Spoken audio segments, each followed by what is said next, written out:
desperate. You don't know when you're going to get on your next show. You don't know when you're going to get your next gig. If he would have just done one of those, you'd have to admit that it was true. That's what I mean. I don't think he wants to admit that it was true. And now he's stuck in that prison forever. And now he's stuck in that thing where you're like, well, so you're saying something that we all, that the guys involved said that you know, it's wild, though. I guarantee you there's some people who believe him still. Like, there's people that believe Cosby to the end. That is what a ride or die. When that evidence comes out, it's like women that love serial killers. You're like, you can just get there, huh? It's like thinking that orc is not going to turn on you after it did 3. Yeah. After it killed 3 people, and you're like, I bet, you know, my pool's a little bit bigger. And then there's like the female vampire helper, like Ghislaine Maxwell's like the female vampire helper. There is a level of evil on that whole Ghislaine Maxwell Epstein. That's why it's such a joke right now. Is because it's so bad. They go to the fucking Epstein Island, and you're like, oh, it is the worst of the worst. It's like the most disgusting shit. But it's what kind of, it comes back to what we're talking about billionaires. It's like, if you got that evil person in here right there, there's some dark shit. It looks great. Ghislaine Maxwell looks great as she runs Florida Prison Half Marathon, does yoga and Pilates ahead of March appeals. Who reads that goes, good. Let her run. I know it's running.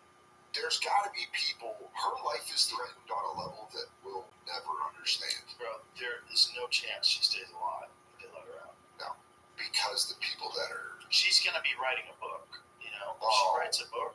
There's already a manuscript. There's already, like... Do you think that that's why she's in prison? Yeah, Listen to this.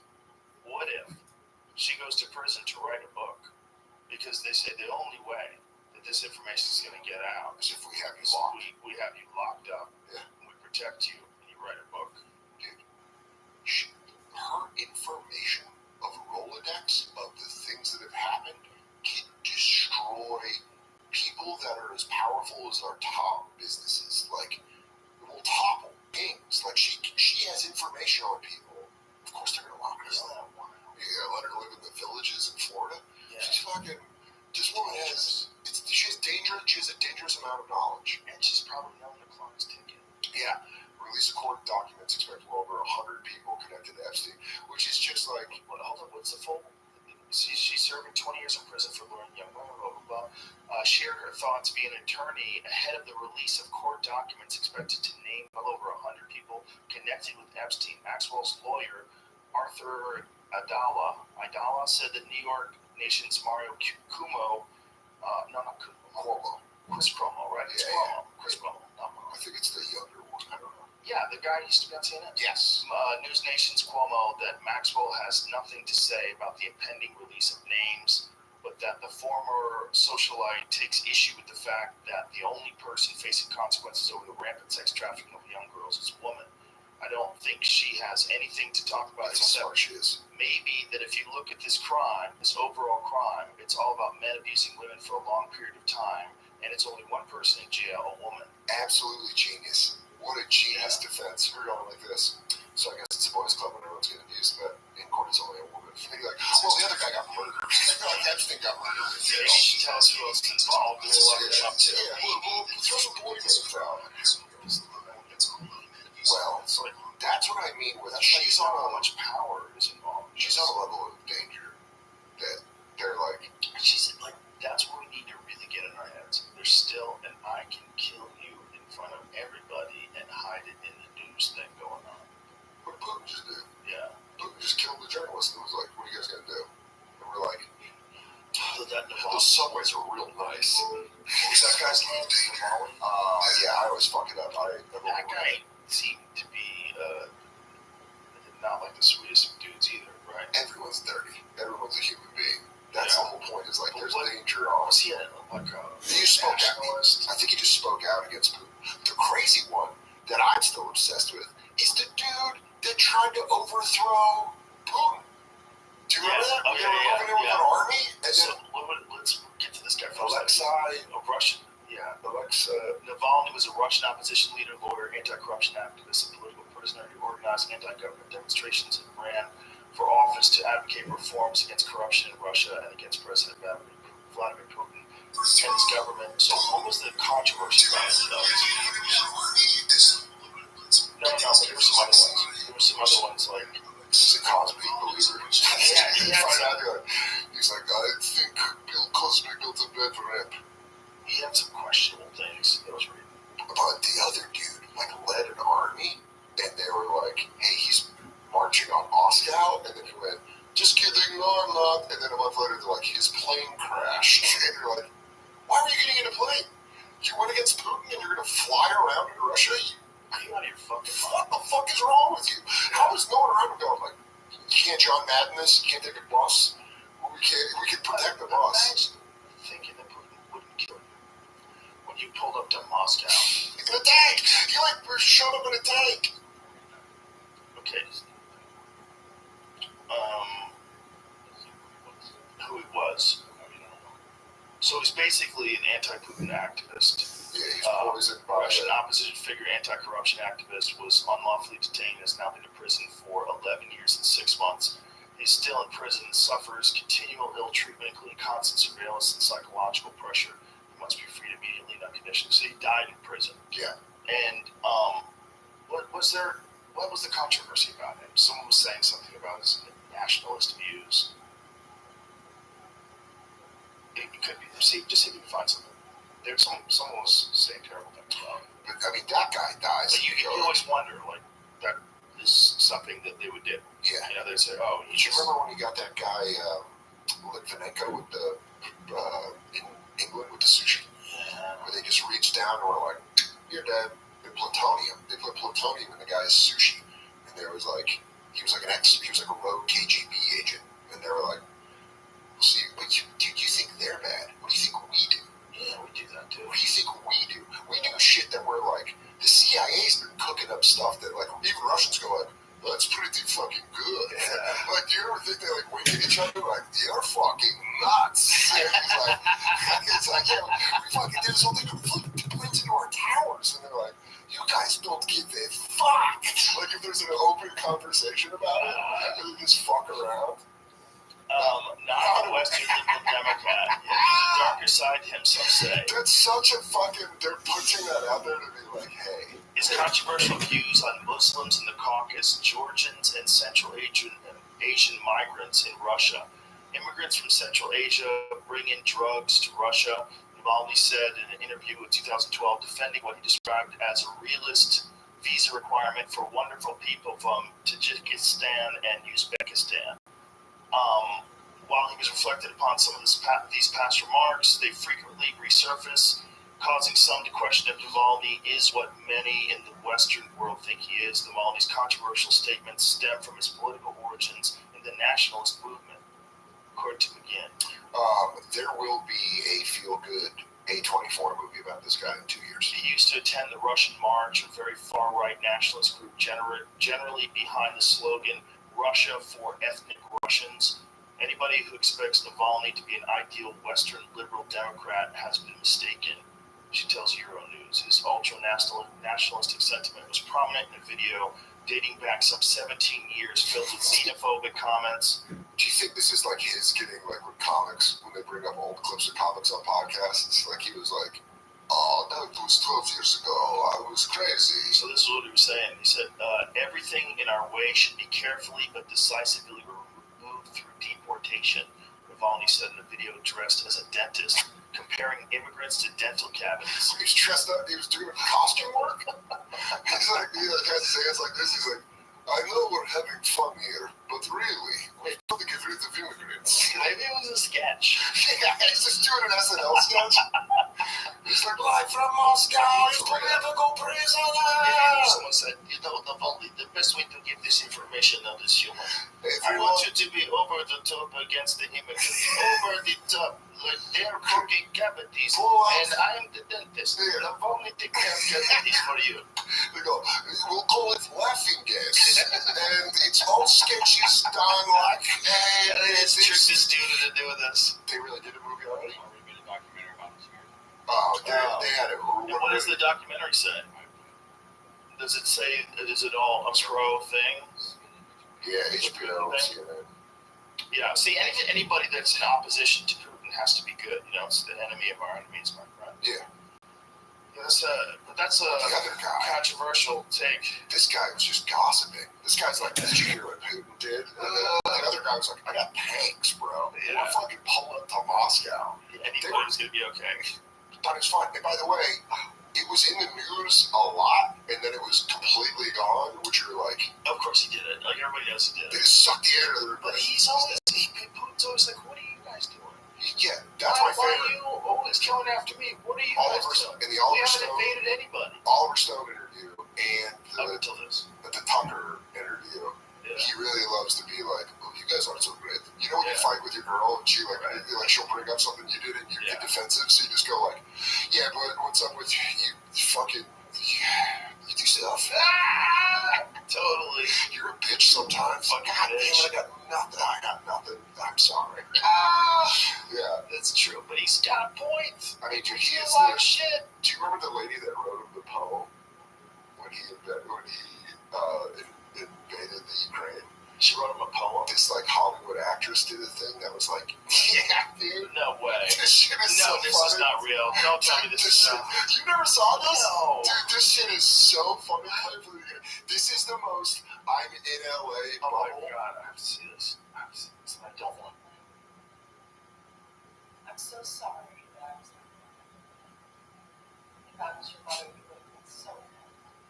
Held in the arms of joyous light, ever with the stories quite the world unfurled before our eyes, a pure demise of nations and swarm of night skies.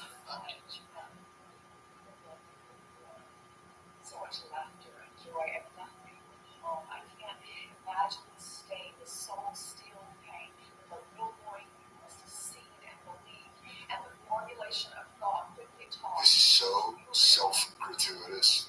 This needs an editor. Yeah, lady, just get to the punch. There's too many superfluous words. It's a word It's salad. quite superfluous. It's a word salad, lady. It's nonsense. But by the way, do you know that? But she's a wild one, though. Yeah, but you also know that Vladimir Putin's given up. You know, he's given up by his mother for adoption. Like, he has like a horrible relationship with his mother. He was given up for adoption, and the people, and they like started training him as a young. He got into like. As a soldier. Yeah, he's like a super soldier. He was like built for this shit. So this woman in a condo in Santa Monica going, I would hug you and I would feel the plight of the world on my shoulders. And he goes, I was left for dead. Yeah, and you would be dead as well. And you would not be my mother. I would kill you. Like, dude, he fucking don't give a shit. Putin is so scary that when he put on hockey equipment and played against the Russian team, they let him score like 6 goals. It was some Kim Jong-un shit. 100%. They're like, oh, whoa, look at him go. He's a legit black belt in judo, though. Is he? Mm-hmm. Does he does sambo and judo? I do not know if he does sambo as well. But that guy He definitely does judo. He's a legit black belt. Really? Like, he's an older guy, but by the way he moves and the things he does everything absolutely correct. And I'm not a judo expert. But also, But I know how these throws look when I see judo experts do them. But this isn't the Steven Seagal videos No. where he's just doing like that. Well, no, that's not. See, like right there, that's a beautiful hip toss. That is a beautiful hip toss. The way he did that, look at the smoothness, man. That's legit. That's legit. Do you think He's a legit judo black belt. Also, that guy's definitely not helping at all. No, Jamie. The whole time that guy's like, Jamie, fuck. this is how these things are trained. No, I know. I'm just saying. Guys do resist too, but this is just an execution of technique. Yeah. Just the fact that he can do that. That is very, like, if I showed you how to do that, it would take you a long time before you could do it that smoothly. Now, I'm very dumb when it comes to both judo, but also, more importantly, I'm very stupid when it comes to politics. Here's my question. Jamie, you questioning this? Is that what you... No, I'm not questioning it. I'm just saying, if you're the guy that's going with Putin, you're definitely going to be the best dance partner of all time. Yeah. Yes, but You're selling Yeah, moves. you're wrestling. This is I've literally had this done to me. And it's sort of. It's actually just drilling. But I've had this done to me by people who are good at judo, and it's shocking how easy they can throw you around. Yeah, because he kicks his feet out. All he's doing is, it seems a lot harder than it is. You just getting the guy, you're bouncing together, you're timing the bounce, and you're sweeping him and pulling at the same time, and you just go flying. Yeah, it's like when you were little, you'd be walking in front of one of your friends and then kick your foot with the other one, and you go like, You go fucking flying. fuck you. I think wars should just be our leaders versus theirs. Oh, you would win. That's what I mean. Like, maybe You that fuck also, up all of them. You maybe fuck that up everyone who's ever been president. that would change the way we elect our president. Where we're like, who we got? Who can we roll? Well, we would change. Probably would be UFC champion. Yeah, John Jones. President John Jones in 2024. Yeah. And we'd just be dominating the world. Yeah, we'd make Alex Mejia an official U.S. citizen Yeah. immediately. Your immigration would change so fast. Francis Ngannou, U.S. citizen. You go, I love that, sir. Yeah, full U.S. citizenship. Raise your right hand. We fucking love you, bro. Brazilian population shot through the roof in the United States. If there was one guy, it would either be John Jones or Francis Ngannou. That would be the one person. I mean, we don't know until they do it, until they do the dance. But you know what? Another country would probably be smart and they'd go, like, hey, Francis, how about we give you everything? You're our king, you're everything. And then we have the best, now we have the best military in the world, one guy military. But we still have Bones Jones. Yeah. Oh, man, can you imagine that? Imagine that. And then that's... We got to get Jones on steroids, like everywhere. Drop the USADA right away. Dude, I'm telling you right now, USADA's gone, and they put him in like a Weapon X program where they're like, how can we... USADA's gone. Brock Lesnar returns. Oh, my God. Oh, my God, dude. Brock Lesnar returns. He's 350 pounds at 49 years old. Yeah, 4% body fat. And you just hear just like a juggernaut. and you hear that WWE music here, it's like, just hear, that was Romans, but everyone's getting smashed. yeah, You're dude. trapped in a cage with a superhuman. But that's what that was like, we do that. How many lives you saved and how many trillions of dollars are you saving? We don't need missiles and fucking, Yeah. we get away from the American military industrial complex and just have a badass president. And then no one talks shit about the president. You think CNN or Fox News is going to run their mouth about a guy who's like, by the way, I'm doing a press briefing. He's just doing it. He's like, oh yeah, you thought about that? Like, what about taxes? He goes, I think you need to shut the fuck up. That's what I think you need to do. Yeah, dude. Because Putin is like... He's the only badass. You see that guy, you go, he's killed people. Well, I think Netanyahu has as well. Netanyahu is like a serious operative in the Israeli army. What was Netanyahu's military background? It's actually very impressive. Well, I hear about the stuff that he's done. I mean, yeah, in Israel, everyone serves, so it's not a question of if he did or not. Yeah, but I think he was like a special forces guy, their version of whatever the Navy SEALs are. Also, the idea is always funny to me of running up on someone that's like trained to be a badass, and you think they're an old man, and it's taken. It's the whole idea of taking. But I just watched. Period of time to graduate from high school in '67. Netanyahu returned to Israel to enlist in the Israeli Defense Forces. He trained as a combat soldier and served for 5 years in a special forces unit of the IDF. Yeah, that guy's. Yeah. Run up on him. Run up on BB. He'll kill you with a pencil. Yeah, he'll. You won't even know what happened. Your arm will be broken. And you'll be like, I didn't even reach for him. The crazy thing about this is before October 7th, there was thousands of people in the streets protesting against him. Thousands for months. Oh yeah. Because he was trying to expand the powers of government. Yeah. Well, he's a guy where he's like, you look at people that have been through war and that kind of shit. They're just like, they're calloused to it. If I was your mother, baby, you wanted a joyous bathing light of. I would have had you suckle on my teat until you were 12 years old. The madre earth and spirits of the sky. I'm just adding words. I would bathe you in crystals. I love watching videos of older guys, like Don Fry was one of my favorite guys when I was young, to watch like Pride and shit. Yeah. And then he's like just a true Arizona badass. So you see him now as an old man, and you're like, you can still fuck shit up. But recently retired, I was watching an interview with Donald Cerrone, who I love. He's one of my favorite fighters. I love Donald. I'm from Colorado, and he's just like... He's a great dude, too. He's just a fun guy. He's like a badass. Yeah. All the story he told on here about cave diving gave me legitimate anxiety. Listening to that, I was too high. And he was talking about being lost, and I was like... that story was fucking insane. He was like lost and could only get back through pure darkness underwater. He's like a true American badass. Yeah. And he was on this podcast talking about how he got like this idiot like ran up on him and he just head kicked him and he was fucking done. And he was explaining like the situation.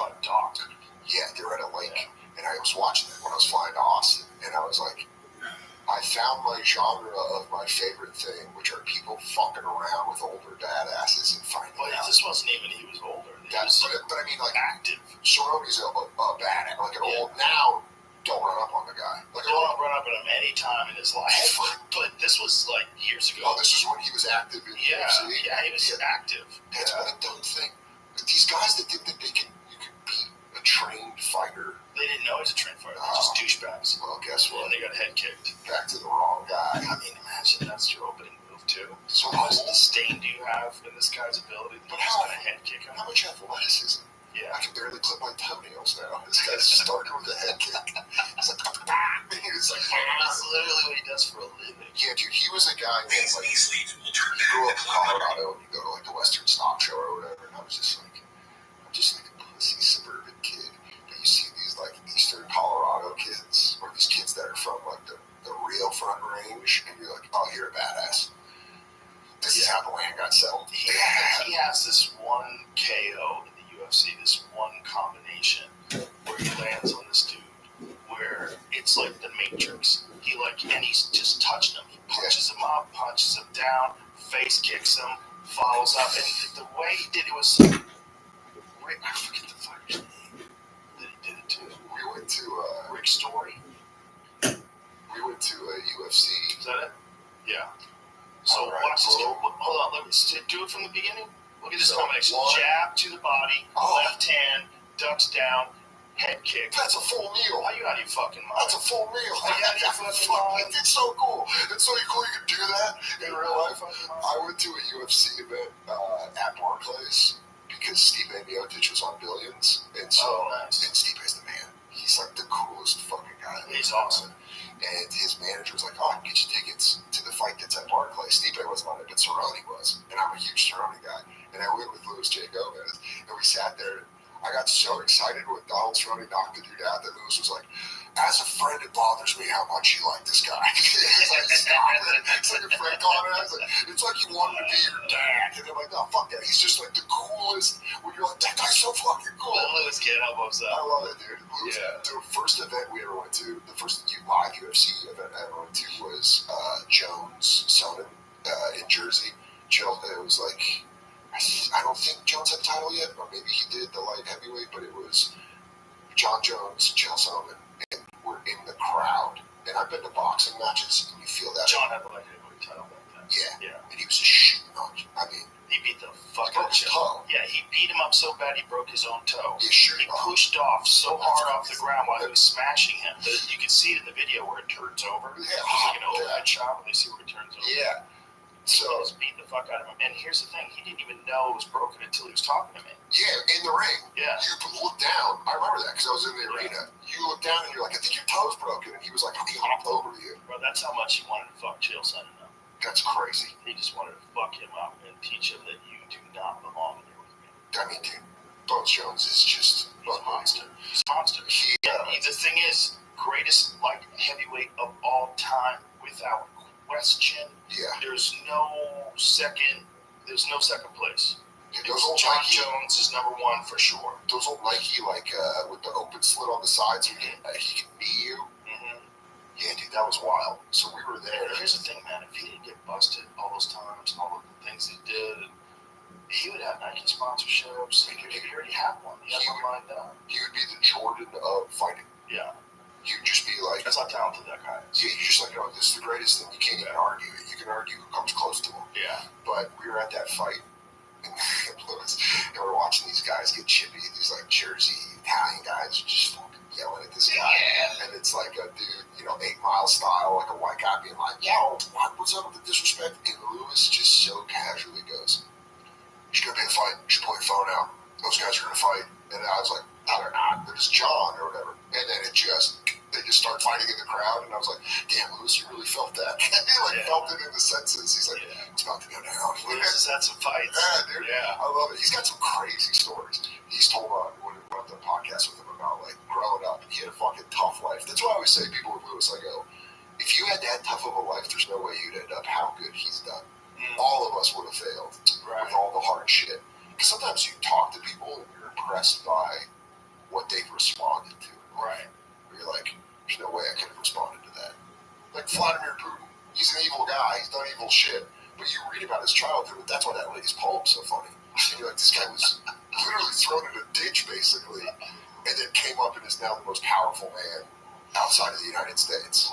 That's a fucking drive. That's a response that I do not have. You don't get that drive if you're the son of the king. That's exactly it. If you're a mom, if you're like given everything, you don't have that in you. No. Where you're like, everyone left me. It's like, I changed rules. I run it again. That was my favorite thing, is he goes, I am no longer president, prime minister. Guess what? The prime minister has more power than president. And after a while, he goes, I'm just president again. The guy is just changing shit in a way that everyone around him is going like, badasses. Russian badasses around were going like, hey, that's a good one. I like that one. You just have to be agreeable. His yes man? Yeah. It's got to be a terrifying thing. Well, he's got it locked in. As long as you play by the rules, it seems like he lets you live.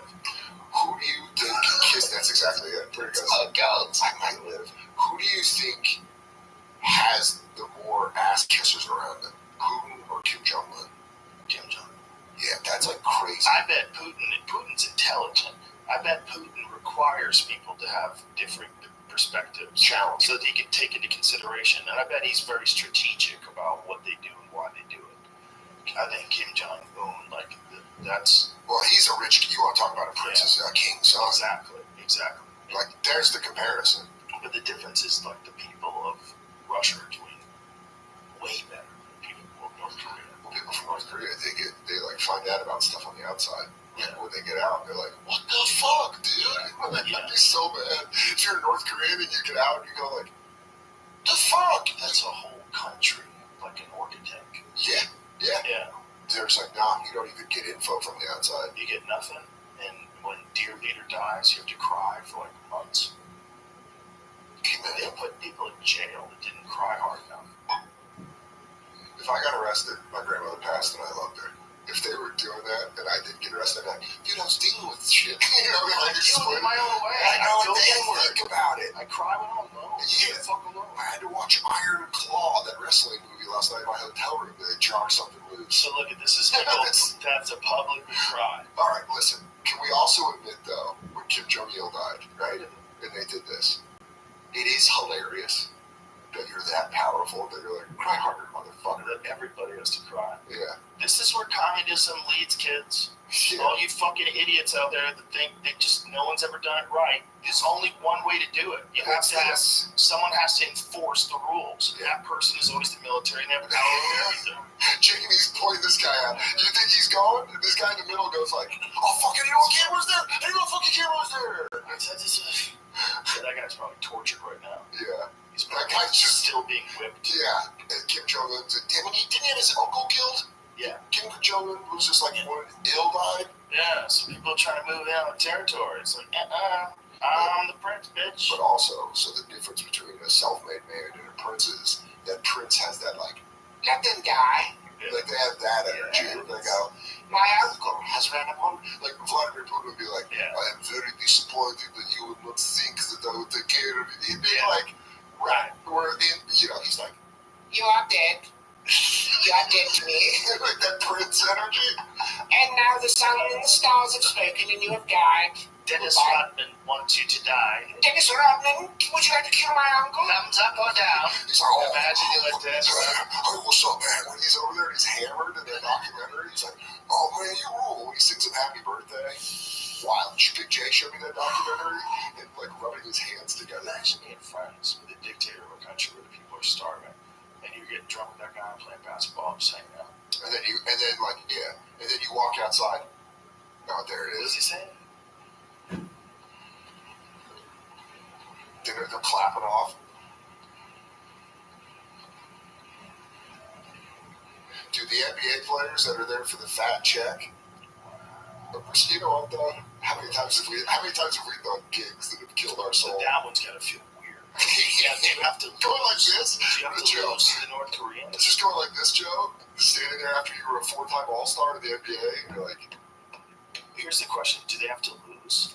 I mean, are they allowed to really play? probably not.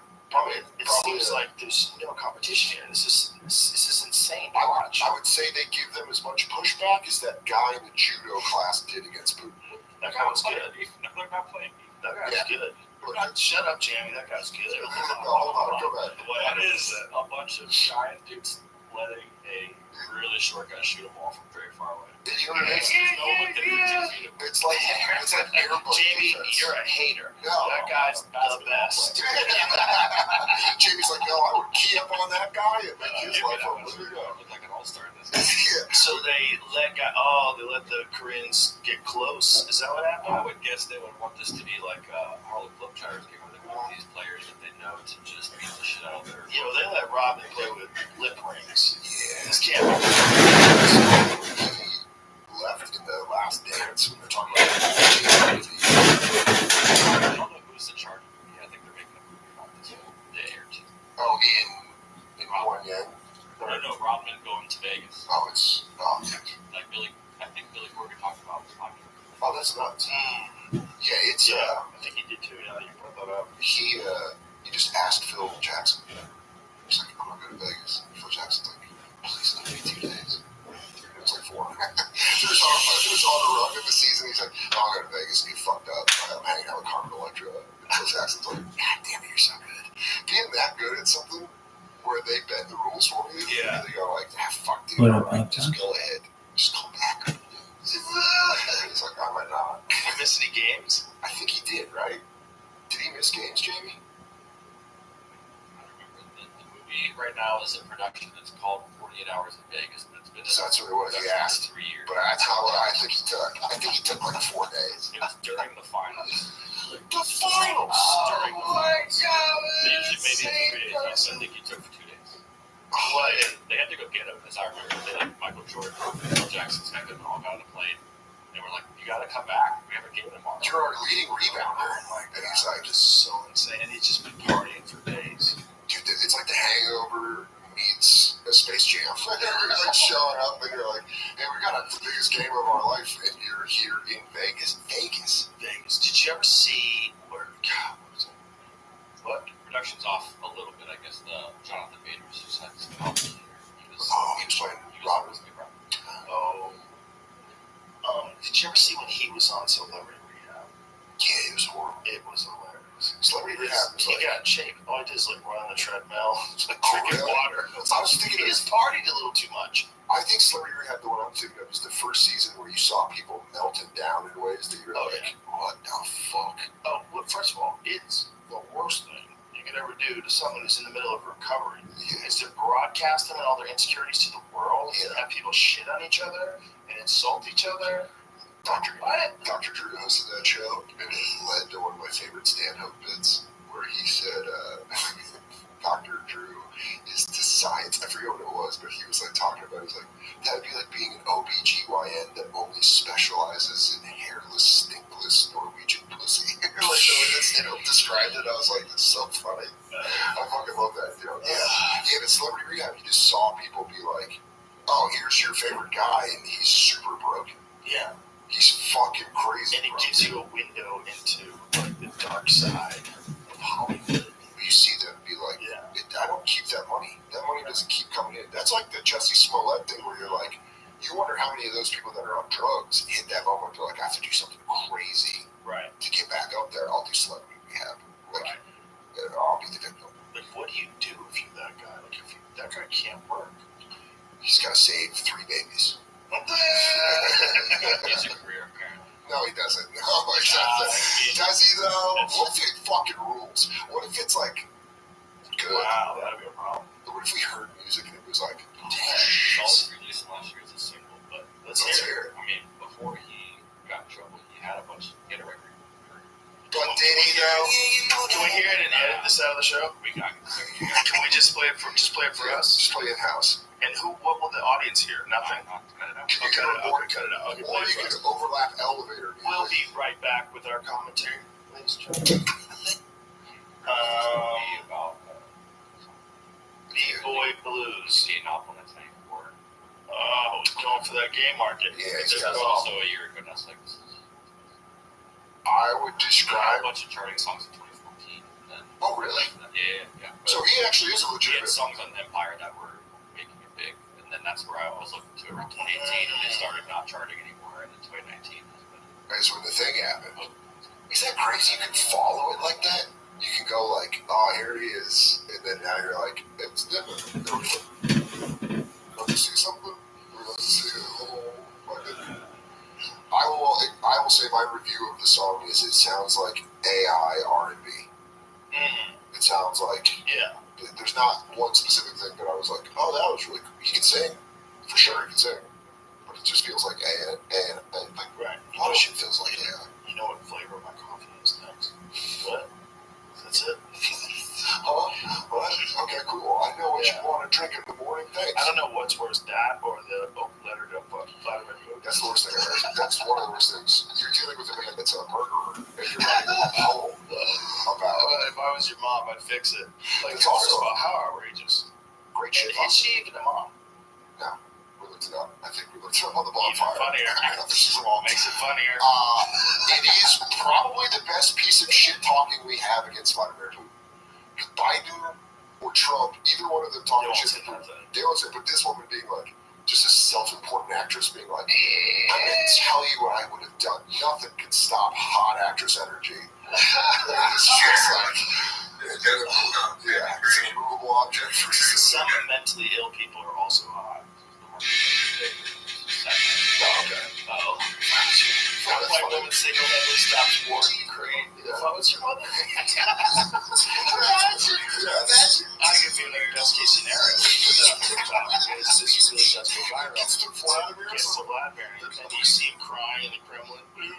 Someone slides it across his oversized desk. And then she gets a phone call from Russia. What's going on? What is this? I wish you would. Could you still be my mommy? Just who is this? That's how he tricks her into moving to Russia. And then he's got a new bride. Yeah. And now we have She's married to me now. and that's their meet cute. That does sound like a rom-com from the 90s where it's like, she's an actress, he's a bloodthirsty dictator. What happens when a poem goes viral? It's Their Sleep Was in Seattle. I watched small clips of the Tucker interview with Putin. Oh, it What just did looked, you think? it looked, I mean, did you see what Putin said about it? What is that? He was like, made fun of how softball the interview was. Oh, did he really? He like made fun of Tucker to the Russian press. He went, I prepared, I think the quote was something like, I prepared to be challenged. Oh, interesting. I was prepared for them to come at me. Yeah. Because I guess, you're right, someone in his inner circle was smart. Because he was clearly got his balls busted for all the ranting he did. Putin says he prefers Biden to Trump and mom started crossing Russian. Which, again, this can all be a psyop. He's a, how he moves and shit. He said Biden is more the lack of sharp questions. Yeah, it said it threw him off. Because you can tell someone busted his balls for how long he ranted on shit. So then they're like, what's he talking about? And it said, yeah, he was expecting them to, But here's the other part of the quote that people aren't using. Scroll back. He said, he goes, I think that, he said, between Biden and Putin, Putin said without hesitation, the current U.S. president was more experienced, predictable, an old-school politician, but added, we will work with any U.S. president who the American people have confidence in. Like, why besides preferring Trump, he says they work with anybody. yeah, that's what I mean. He says this guy. What up, Andar? How you living, baby? He just says stuff that you go like. He says I'm stuff well, how are that's you? smart enough that you go like, oh, Yeah. well, it's not real. Like Kim Jong Un is like, the stars have told me that What did you say? I'm the leader, and like, you're a fucking moron. And he says stuff and you go, No, we're good, I think. for the KGB, it's like a CIA operative being our leader, and they're like, hey, I know how these fucking things go. No. Have you ever seen when he talks about how many U.S. presidents he's been through? Yes, we do. About how they all have these policies. There you go. Do what Bob Dobbs says. Listen to Bob Dobbs. Sit down with them. Not with this colored and tell them exactly what you're going to do. Like, Bob Dobbs, that's a question for you, my friend. He's telling. What was the question? He knows what he's saying. He's on the other side of it. He's on the other side of it, but it's not a lie. Andar, repeat your question. And we all know that. Yeah, they all know. And Obama one of his things was to help whistleblowers. Yes, It was like a part of the website. It's like protection for whistleblowers. Dude, I'm telling you, they You had all to buy Bitcoin. Everybody, presidents. Obama, China, and The here. same Then you arms. paint yourself The blue same and arms. run around your town That's how they work. and post videos in the chat. I can fucking Believe me, people are like, drive an old car. Exactly. He's right. I can throw it They were saying that those Chinese weather balloons, those flying things, those big balloons, that they were doing that when Trump now was just do around. it in this group. That's hilarious. Just Trump would like shoot him down. It's So people fucking shot him down. Yeah, Which is even crazier. It was like, No. it's fine. But if Trump shot him down, like, he's fucking launching missiles into the sky. well, they threaten World War. That's always the threat. Either side pushes on the other. Where they go like World War III. Baby, let me tell you this. You and I have to have one thing. Listen, Andar, listen, we need to be of one mind on something. If we need some kind of guru marketing from anyone, we're coming to you. We're not coming to anyone else, but we don't need your help right now. Unless you want to paint yourself blue, run around your town, and post it in our Telegram. Then we're all about that. This dude's like super country. I love it. It's hilarious. No, listen. Paint yourself blue. Get blue paint at your door. Put it on your body. And then film yourself with a phone. Dude, I love it. Running around your town. Straw hat. Georgetown 10 What? years ago. He lives in this house with his wife in a very rural area of Oh, Williamsburg County. no, okay. We're not doing all that. This is how I know we're recognize how to do it. I like House when is they start 2 that. miles away from where he's at. Normally it's pretty quiet, but on Sunday afternoon, I thought that was going to go a different way. Okey-dokey, I just told you how to get ready. It's dramatic. Dude, he ran with that information. That is a clip. I need that as someone to cut that clip. What did you say? He ran with that information. He is right now going to this store to get blue paint. That's a fucking mean drop. White says he didn't realize it was a plane at the time, so he didn't call anybody. We love him forever. Imagine if he actually did. Totally. We'd embrace him like a new Schiller.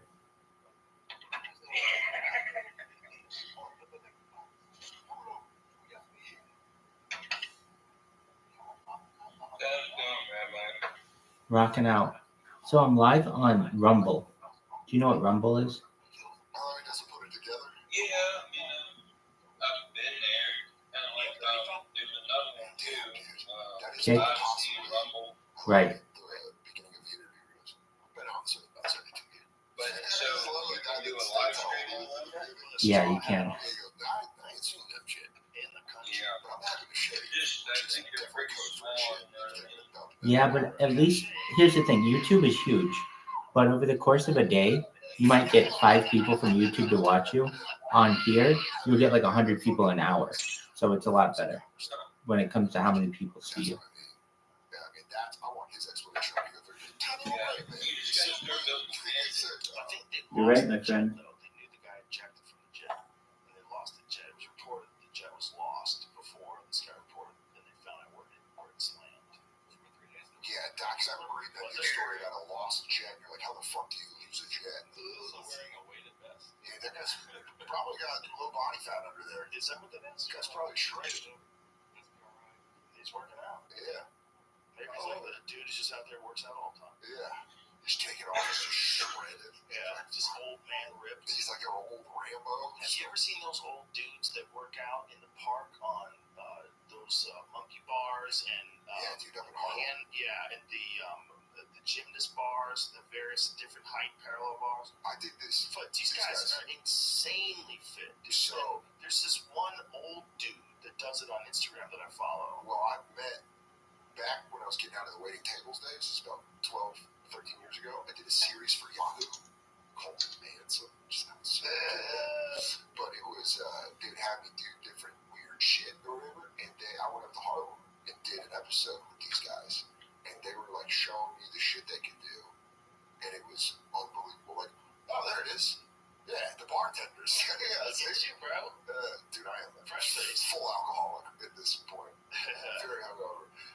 Dude, this guy would do stuff, he would do, and then I would try to do stuff, and I'm out of shape, so my arms are going like that, They can stabilizing. do insane shit. Dude, He flag poles. Yeah, he would like lift himself all the way up and then all the way back down with like not even breathing in. Just try doing the monkey bars back and forth a couple of times and see how hard it is on your forearms, your grip strength. Especially at 40. Yeah. Like, look at this. They can just do stuff.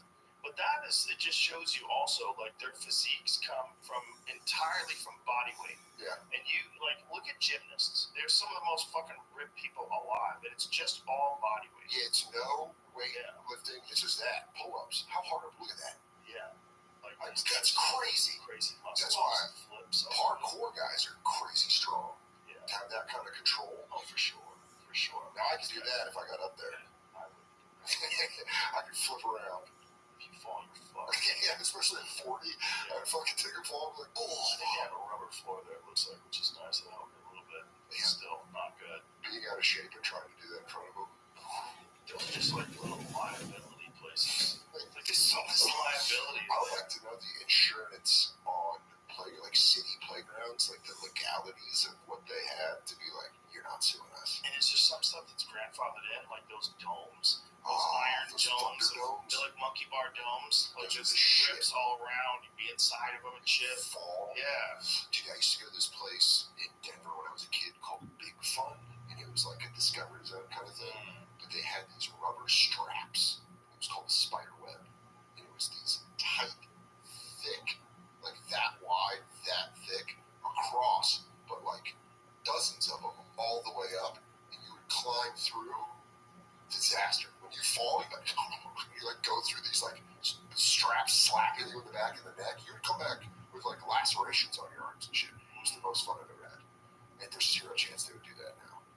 Just rubber straps, like climb to the top. Yeah. There's like a good 20 feet tall. You know what they do have still too that I'm kind of shocked they still have is those trampoline buildings. Those Where are you awesome. go in them and it's just trampolines everywhere and everyone's just bouncing from one trampoline to the next one. Yeah.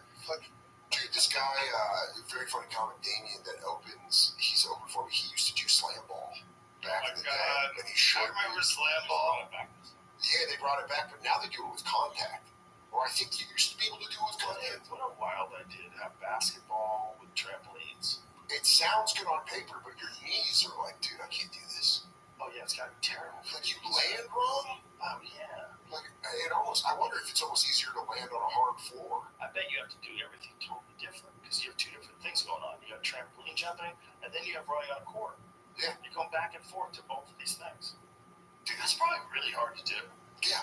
Go from. But is it actually better to see people fly through the air like that? They can do and crazy. duck? Is it better? I mean, what's baseball for home runs? Of course, this is. Yeah. I mean, what's this? They get to do crazy dunks. Yeah, but you can't even dribble in the center. Yeah, I'm curious. Yeah, You kind of have to, though, right? Like, how much traveling happens? well, they take as many steps as NBA players do now. That Euro 3 step. What are you allowed? It's like It's a lot of. they call it a Euro step, where you're basically allowed 3 steps. I think. It's the NBA. Apparently, there's like a 2.5 step rule. There's a gather step dribble that people can Like take you and can pick up, use. go like 1, 2, and then run. There's a few guys on Instagram that break down these crazy plays and be like, "This is not a travel, and here's why." They take 5 minutes in slow motion to show you why it wasn't. I got here crazy early, and I was on my phone in my car watching highlights of this dude on Twitter that they're starting to call him Cream Abdul-Jabbar. He's a white guy from Indiana State. This reporter Matt Ross called him Cream Abdul-Jabbar, and he's a white guy from Indiana State. Let me see what his name is. I think I have his stuff on my phone. Oh yeah, dude, he rules. His name's Rabbi. He's like, when you see this guy, you're like, oh, he's just a big fat white guy with glasses, and then he just balls. He just balls out. He's at Indiana State. Yeah, I love it. I love a goofy white guy. There he is. That's him? Yeah. This guy had 35 points last night. He's putting it up. Yeah. Really? Let me see some highlights. This guy can fucking go. He plays like he's playing with kids. Like, that's how he kind of looks sometimes. He's right there down in the key. He's right there, yeah. Up and in. And he just looks like, if he showed up at the playground, you'd be like, he's probably not that good. And then he just fucks shit up. Those goggles are fresh, too. Yeah, dude. I love it. He's got those old school Kurt Rambis glasses on. Yeah. I love a guy that has Horace Grant up top. Those glasses are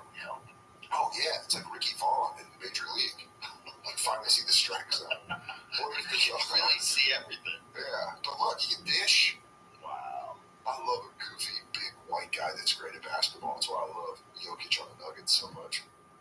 He just looks like he should not be good, and he's awesome. Wow, that's right. Yeah, he moves slow in a way where you're like, But he's precise. but he's just like, fucking Larry Bird. Yeah, Larry Bird, you're right. And also, Larry Bird is, they say, arguably the greatest shit talker of all time. That he was like other tier level of shit talking. He would apparently show up to, like, remember when they had those free throw competitions? He said this was coming in second. Oh, yeah, he said that at the All-Star game for the three-point competition. It was going to be in second place.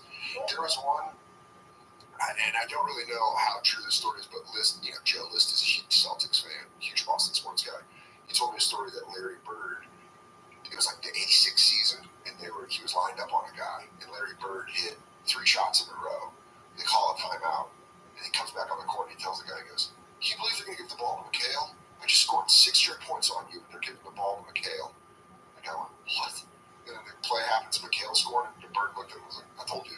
Like, he's just so good. He's like, "Yeah, I'm not getting the ball, and I'm mad about it." This guy is. He's like, yeah, he's so good to be able to talk it. LeBron tells the players of the team what they're doing wrong sometimes. Really? He's like, "You're supposed to be over here. That's wild. You're fucked, but hey, move." Like, Yeah. He knows what everybody's doing. Yeah. Basketball knowledge is at a level so far above everybody else on the floor. Most coaches also. Dude, Wow. What I love is when in sports where someone calls something out in the middle of a play. There's 2 examples in the NFL that I know where Peyton Manning gets mad at his tackle for missing a block, and he's running. He's on the Colts, and you can hear him go, "God damn it!" He yells the guy's name in the middle of the play. It still has the play done, but he in the middle of the play goes like, "You fucked up," and screams it out. It's fucking hilarious. He's one of the best versions of that. Yeah. Max Holloway was fighting Brian Ortega. Yeah. And he told Brian Ortega, "You got to block like this." He puts his hand up to help him block. In the middle of beating his ass, he takes his hand. He goes, "Put your hand right here." I mean, dude, that You need to see this. Watch.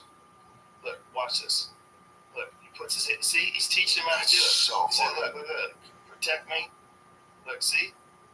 Watch this. Look at this, man. Oh, put your hand there. He did the demonstration. Yeah. I won't even do it to you. And then he beats his ass more. He's just such a nice guy. Wild. Yeah. That was like when Khabib got Conor in the corner and was talking to him. Yeah. That Let's was talk down. Let's talk low. Let's talk low. You're like just getting elbows hammered on you. Fucking wild. Wild. It's a wild sport, man. Yeah, those guys are badasses. That's right. Yeah, that's a different kind of human being. Yeah. Kind of human being that can do that successfully for a living. Yeah. Yeah. It's a big one They coming mix it. soon. Yeah. Big fucking car. You excited? Oh yeah, it's a big one. There's one fight I'm really excited about: Dustin Poirier versus Benoit Saint-Denis. Okay. Benoit Saint-Denis was a French special forces guy who now fights in MMA, and it is working people. Like he's a straight up killer. I mean, you looked at that chest tattoo is fucking tough. There was one of the fights that I called interviewing him afterwards.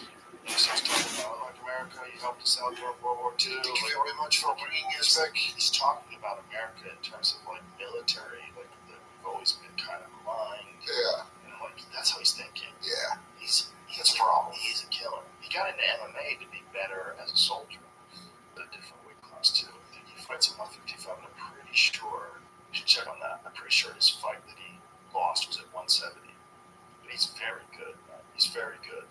And he's calculated, and he doesn't have any weaknesses. He's very good on the ground. He's very good standing up. He's just good If he wins that fight, does that elevate him to a shot at the title? Boy, it's a big jump.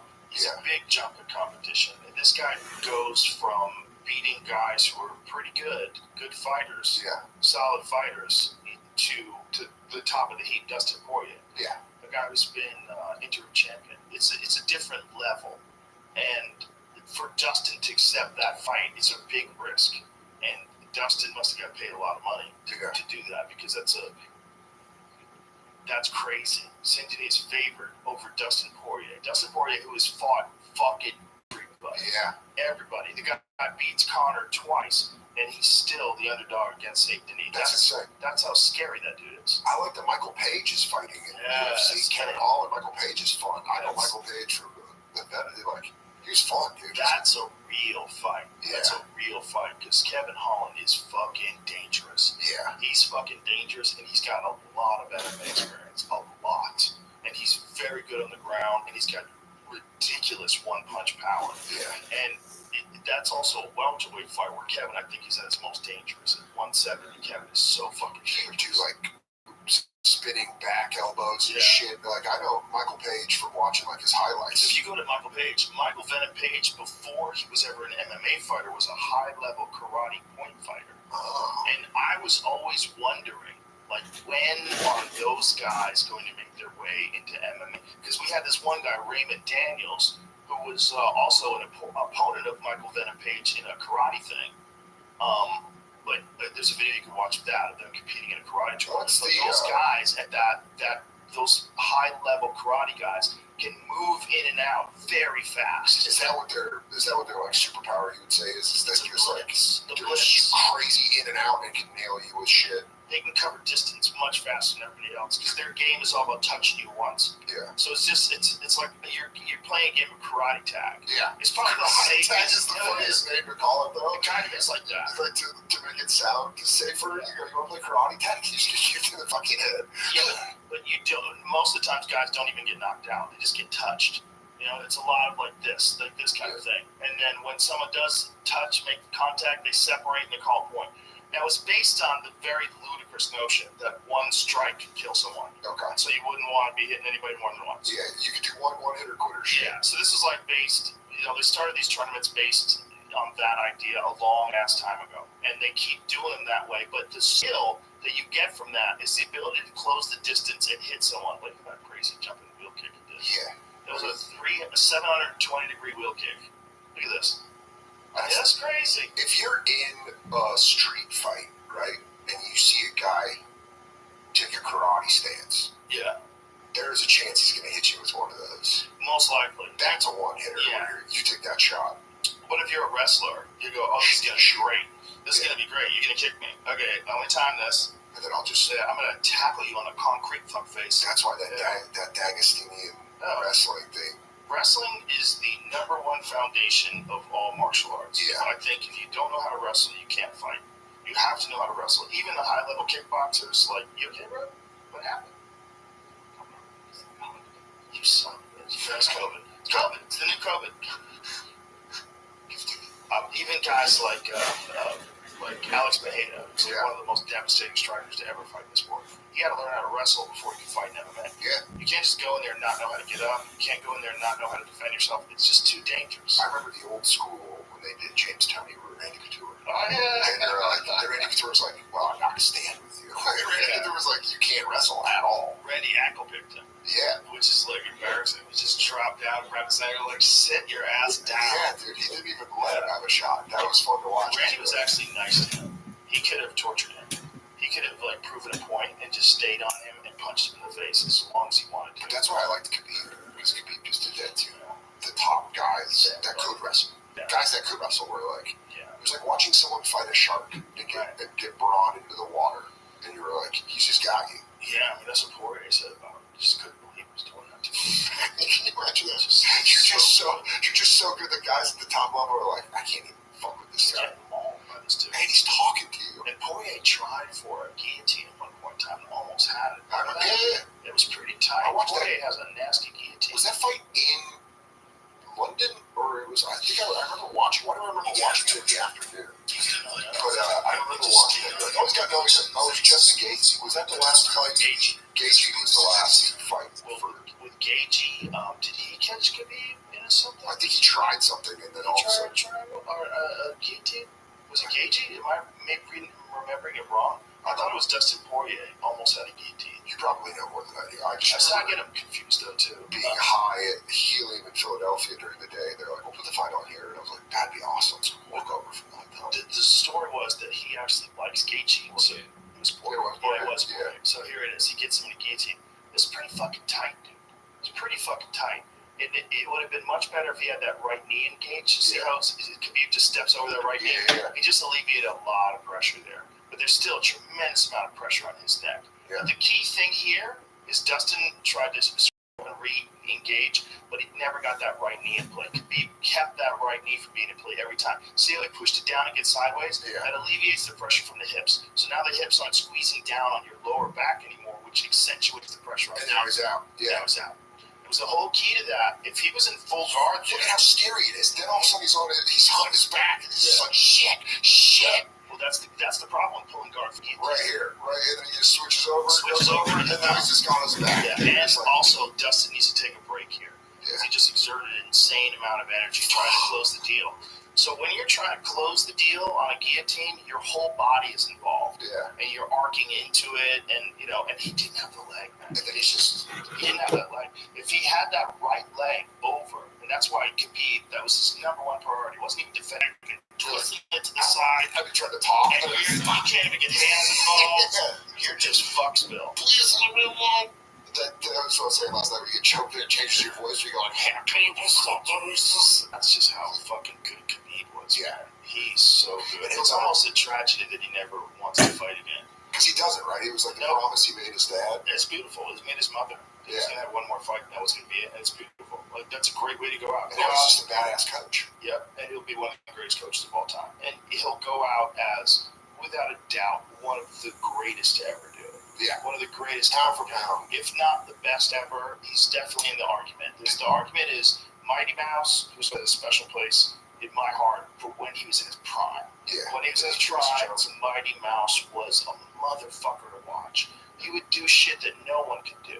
He would do shit where he would throw a guy into the air, suplex him, and then catch an arm bar in the middle of him being in the air I just saw that clip. and finish it on the ground. I just saw the flying armbar. There's not a champion alive that can do that the way Mighty Mouse does. Yeah, he like tossed the guy in the air, and then on his way down threw him in an armbar when they both hit the mat. Bro, when he fought Henry Cejudo the first time, it was a masterclass. It was a masterclass when he put Henry away. Yeah, when you're This is his last fight. That was the fight with the fly. That's a great fight too, though. Show that KO, because it's a flying knee. And this is a guy who had knocked him out in the previous fight.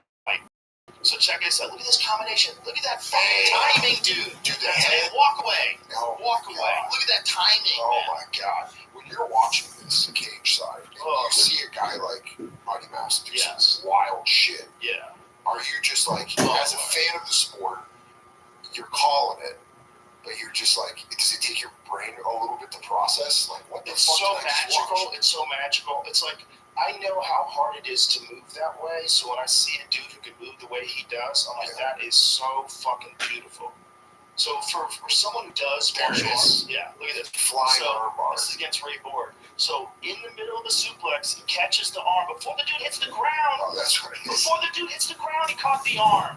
And then he swings over and he's having fun here. Yeah. He's having fun. For him to do this, he's like, I'm going to show off. And if you know Demetrius, he's a fun dude. He plays a lot of video games, That's streams, stuff. Yeah. He's a really sweetheart of a guy. You'd never imagine he'd be that good. Yeah, German suplex people up. into a fucking, a WWE move into a fucking WWE. In the air. And That's this was like, crazy. he was just lighting this dude on fire. Like, he was just lighting this dude Yeah. on fire. I maintain that he is the finest expression of martial arts Yeah, I've ever seen. because it's creative. It's just he didn't have the kind of competition, and the men aren't as big. But if he was welterweight, he would be no question the greatest of all time. Really? No question. He was so good, dude. Yeah. You got to look at them when they're in this window of time, and sometimes it's just a few years where they're accomplishing things in a way that's so extraordinary. You go, I've never seen anybody better. Yeah. And that's how I feel about Mighty Mouse when he was in his prime. And then the other one that's like that is Anderson Silva. Anderson Silva, when he was in his prime, All the defenses, the title defenses, that run. it was the way he was doing it too, man. It was like he was operating at a different speed than them. He was processing things with a 2024 computer, and they were The using way- some Windows 95. Yeah, the way he would dodge punches all the time. And then I also loved, he was part of the reason I wrote that joke about translators in the ring afterwards, because his voice was so soft. Yeah. Portuguese, and they'd be like, Anderson says he'll kill all covers. And his voice is so sweet. His voice was like, Bro, when he beat Rich Franklin to win the title, yeah, Who's it? Yeah. Ace Rich? Or Yeah, Rich Ace Franklin. Franklin. Does he look like Ace Ventura? A little I love bit. that. You like a little bit. God, Like those were my mushroom days where I just take a ton of mushrooms and watch UFC. That's a crazy thing to watch on mushrooms. Oh, dude, it was. Dude, I got robbed when I lived in Tucson because I lived with a weed dealer, and I got fucking hog-tied, like gone on 45 on the head, like cleaned out. I did the whole story on Ari's. It was the season where I got fired, but this is not happening. But I lived with a weed guy, and we got set up, and I was just a roommate. How hard they hit you on the head? Not hard. I had to pretend that it was harder because the guy was like smaller than me. So I had to pretend that he really fucked my shit up, and really he just kind of dinked me. And then he was pro. Like he had an army duffel bag, zip ties, like had like a real gun, like I had a cheap one. One guy. It was two guys. Got both me and my roommate, and they knew we were college kids. Both guys had guns. Oh yeah, hammers, dude. 45s, I think. They both had 45 caliber. Like he was tapping it on my head, being like, "You're gonna fucking die, white boy. Where's the fucking money?" And you're like, "I don't fucking know." And then, so I got robbed, and then I got out of it or whatever. I was fine. No, I wasn't physically hurt. They took my car, which had 6 loads of laundry in it, so I lost all my clothes. That sucked. Wearing a bathing suit as underwear for 3 days because I was so broke. I couldn't afford anything. I lost my CD booklet. Did you ever get the car back? Yeah, cleaned out. Where was it? In the desert. That's what happens in Tucson. It's all happened in Tucson. They called me. They're like, "We got your car," and I was like, "Is my CD?" I was at a bar. And Tucson police called me. They go, "We found your car." And I go, "Was the CD booklet in it?" The guy goes, "No." It's like, "You're like, we found your fucking car." That's the thing. We used to carry CD books in our car. I had a zip one. Dude, That's that's a right. separate one with multiple 250. pages. Dude, I had pages of bands. Shit. I had a whole Soundgarden page. Oh, I yeah. had a whole Nirvana page. Yeah. All the way to fucking. Dude, and you'd keep the CD thing for inside, so I looked professional. Right. Dude, I had a banger of a CD booklet that got taken. But then that kid, they're just like, "Not digital. I won't own my media." But I went to my buddy Sumner's house, and I took like probably 3.5, close to 4 grams, and I was drunk before I took it. Oh boy. And Mark was sober, and he let me in, and we watched the first season of The Ultimate Fighter. Oh wow. And we had it on like. Did you rob while you were watching it? No, this was at night, but it was like hyping me up. Where I was like, maybe I would have pulled. I was on myself like, maybe I would have pulled shit. But I was like, oh, and then we watched that till like 5 in the morning. But I was just tripping, being like, oh, watching that. I was like watching UFC on mushroom rules, and I thought it was just too cool. So I did it a couple more times. And I was thinking the last time I did it was like Lesnar or Shane Carwin. Oh wow. Because I was like, oh, he's from Colorado. I always loved Colorado fighters. That was the closest Shane had come. He really came close to beating that guy. Yeah, we Watched watched it. top of him, was pounding him. Oh, I wasn't on mushrooms. I was drunk at Hooters with Lewis. Oh, that's I was drunk at a Midtown Hooters with Lewis because I was yelling out Aurora, and then fucking Jake Carwin lost, and I was like, because he gassed out. He gassed out. That was it. He emptied the tank trying to finish Brock. Because we wobbled him. He was on top of him. Yeah. Rained bombs down on him. A lot of referees would have stopped that fight. Really? Yeah. Watch it. Let's watch it. Let's watch the end of the first round with Brock Lesnar and Shane Carwin. God, I forgot we were at it. Shane was a terrifying puncher. Terrifying. He was the only guy in the UFC that they had to have gloves bigger than Brock Lesnar's. Really? Yeah, they had like 4XL gloves. Because I remember when Brock came to the UFC, The biggest gloves ever. they had to make his gloves bigger. Shane's were bigger. Really? Bro, Shane's hands What were a like badass. they were like canned Look at hands. these guys. Shane was so dangerous, man. Like people forgot about him. Like in his prime, he could put anybody to sleep with like a 6-inch punch. He was so fucking dangerous, and he was a really good wrestler too. Yeah. And a Colorado guy, so I love him. He's a fucking beast. Was he in the Greg Jackson gym with Alden? I believe. Well, I know he's out of Colorado. Yeah. I think he trained with Jackson. Yeah, but this is at the point where he's already gassed. Yeah, this is at the point where he's gassed, and this is the second round. Yeah. This is when Brock wins. Can you go back to like the first round? No, I'm at the end of the first round. So Oh, this yeah. is This is it. So go a little bit before that so you can see how this takes place. Because like he stuns him on the feet. So they're standing up there. God, listen to that. Oh, There was an uppercut. Look at that uppercut. That uppercut was nasty.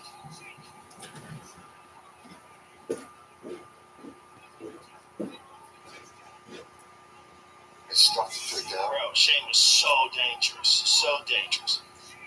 I thought it was over right there. Look at this. It could have been over right here with a lot of referees, man. A lot of referees.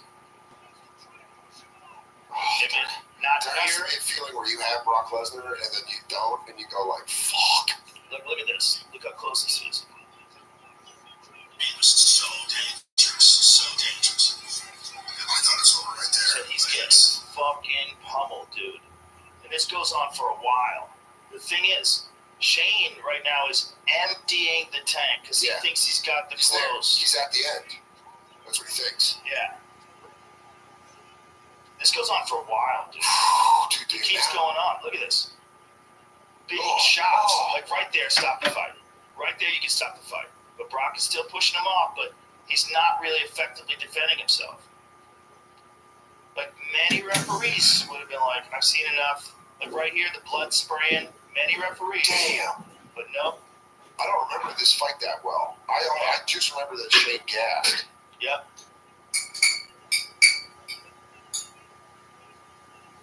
Oh my god, dude. Yeah. The feeling of having someone almost knocked out and they don't call it. It gets worse. Look.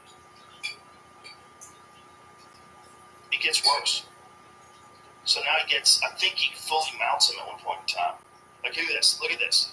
This is big, dude. These are big fucking shots. That's a big elbow. Yeah. But he's tired. You can see him breathing heavy. Yeah. But now he's just looking for one big shot.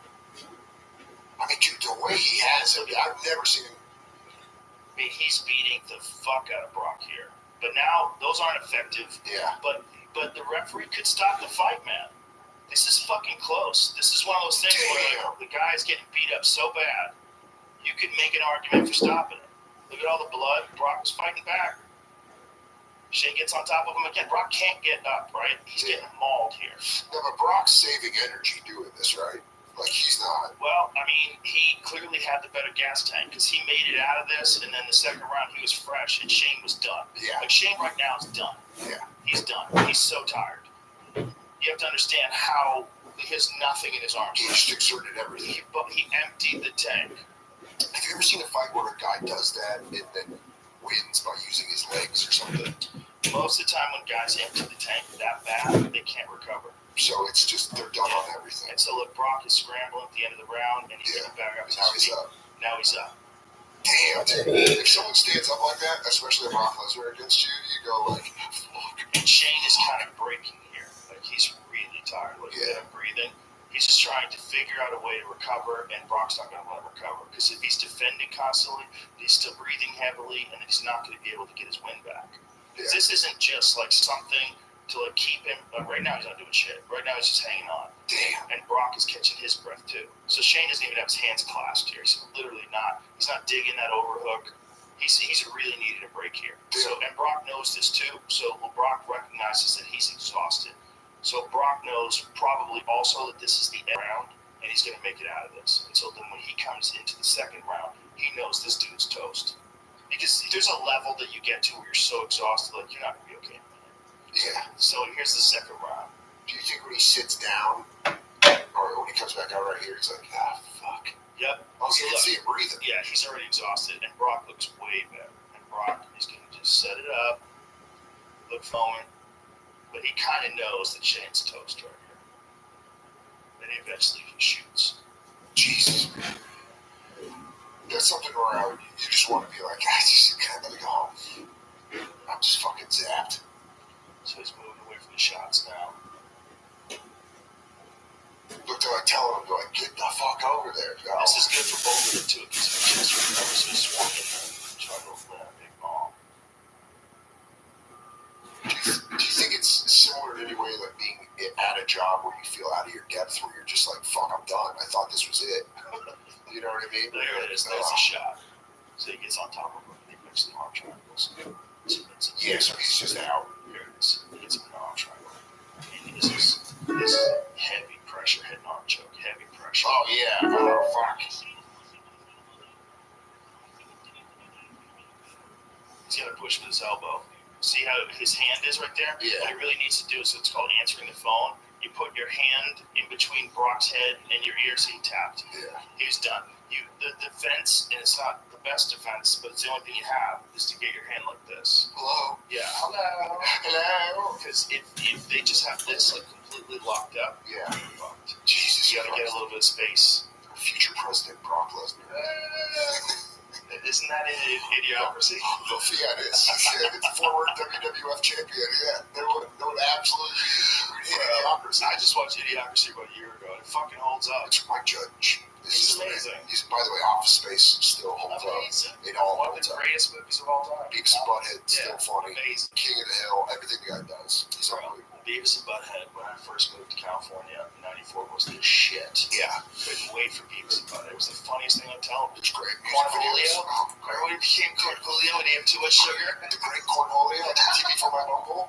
Dude, I was in middle school, and it was like everybody was doing Beavis and Butthead impressions. It was like, where they're like, you just hear the weird kid in the back, be like, that rules.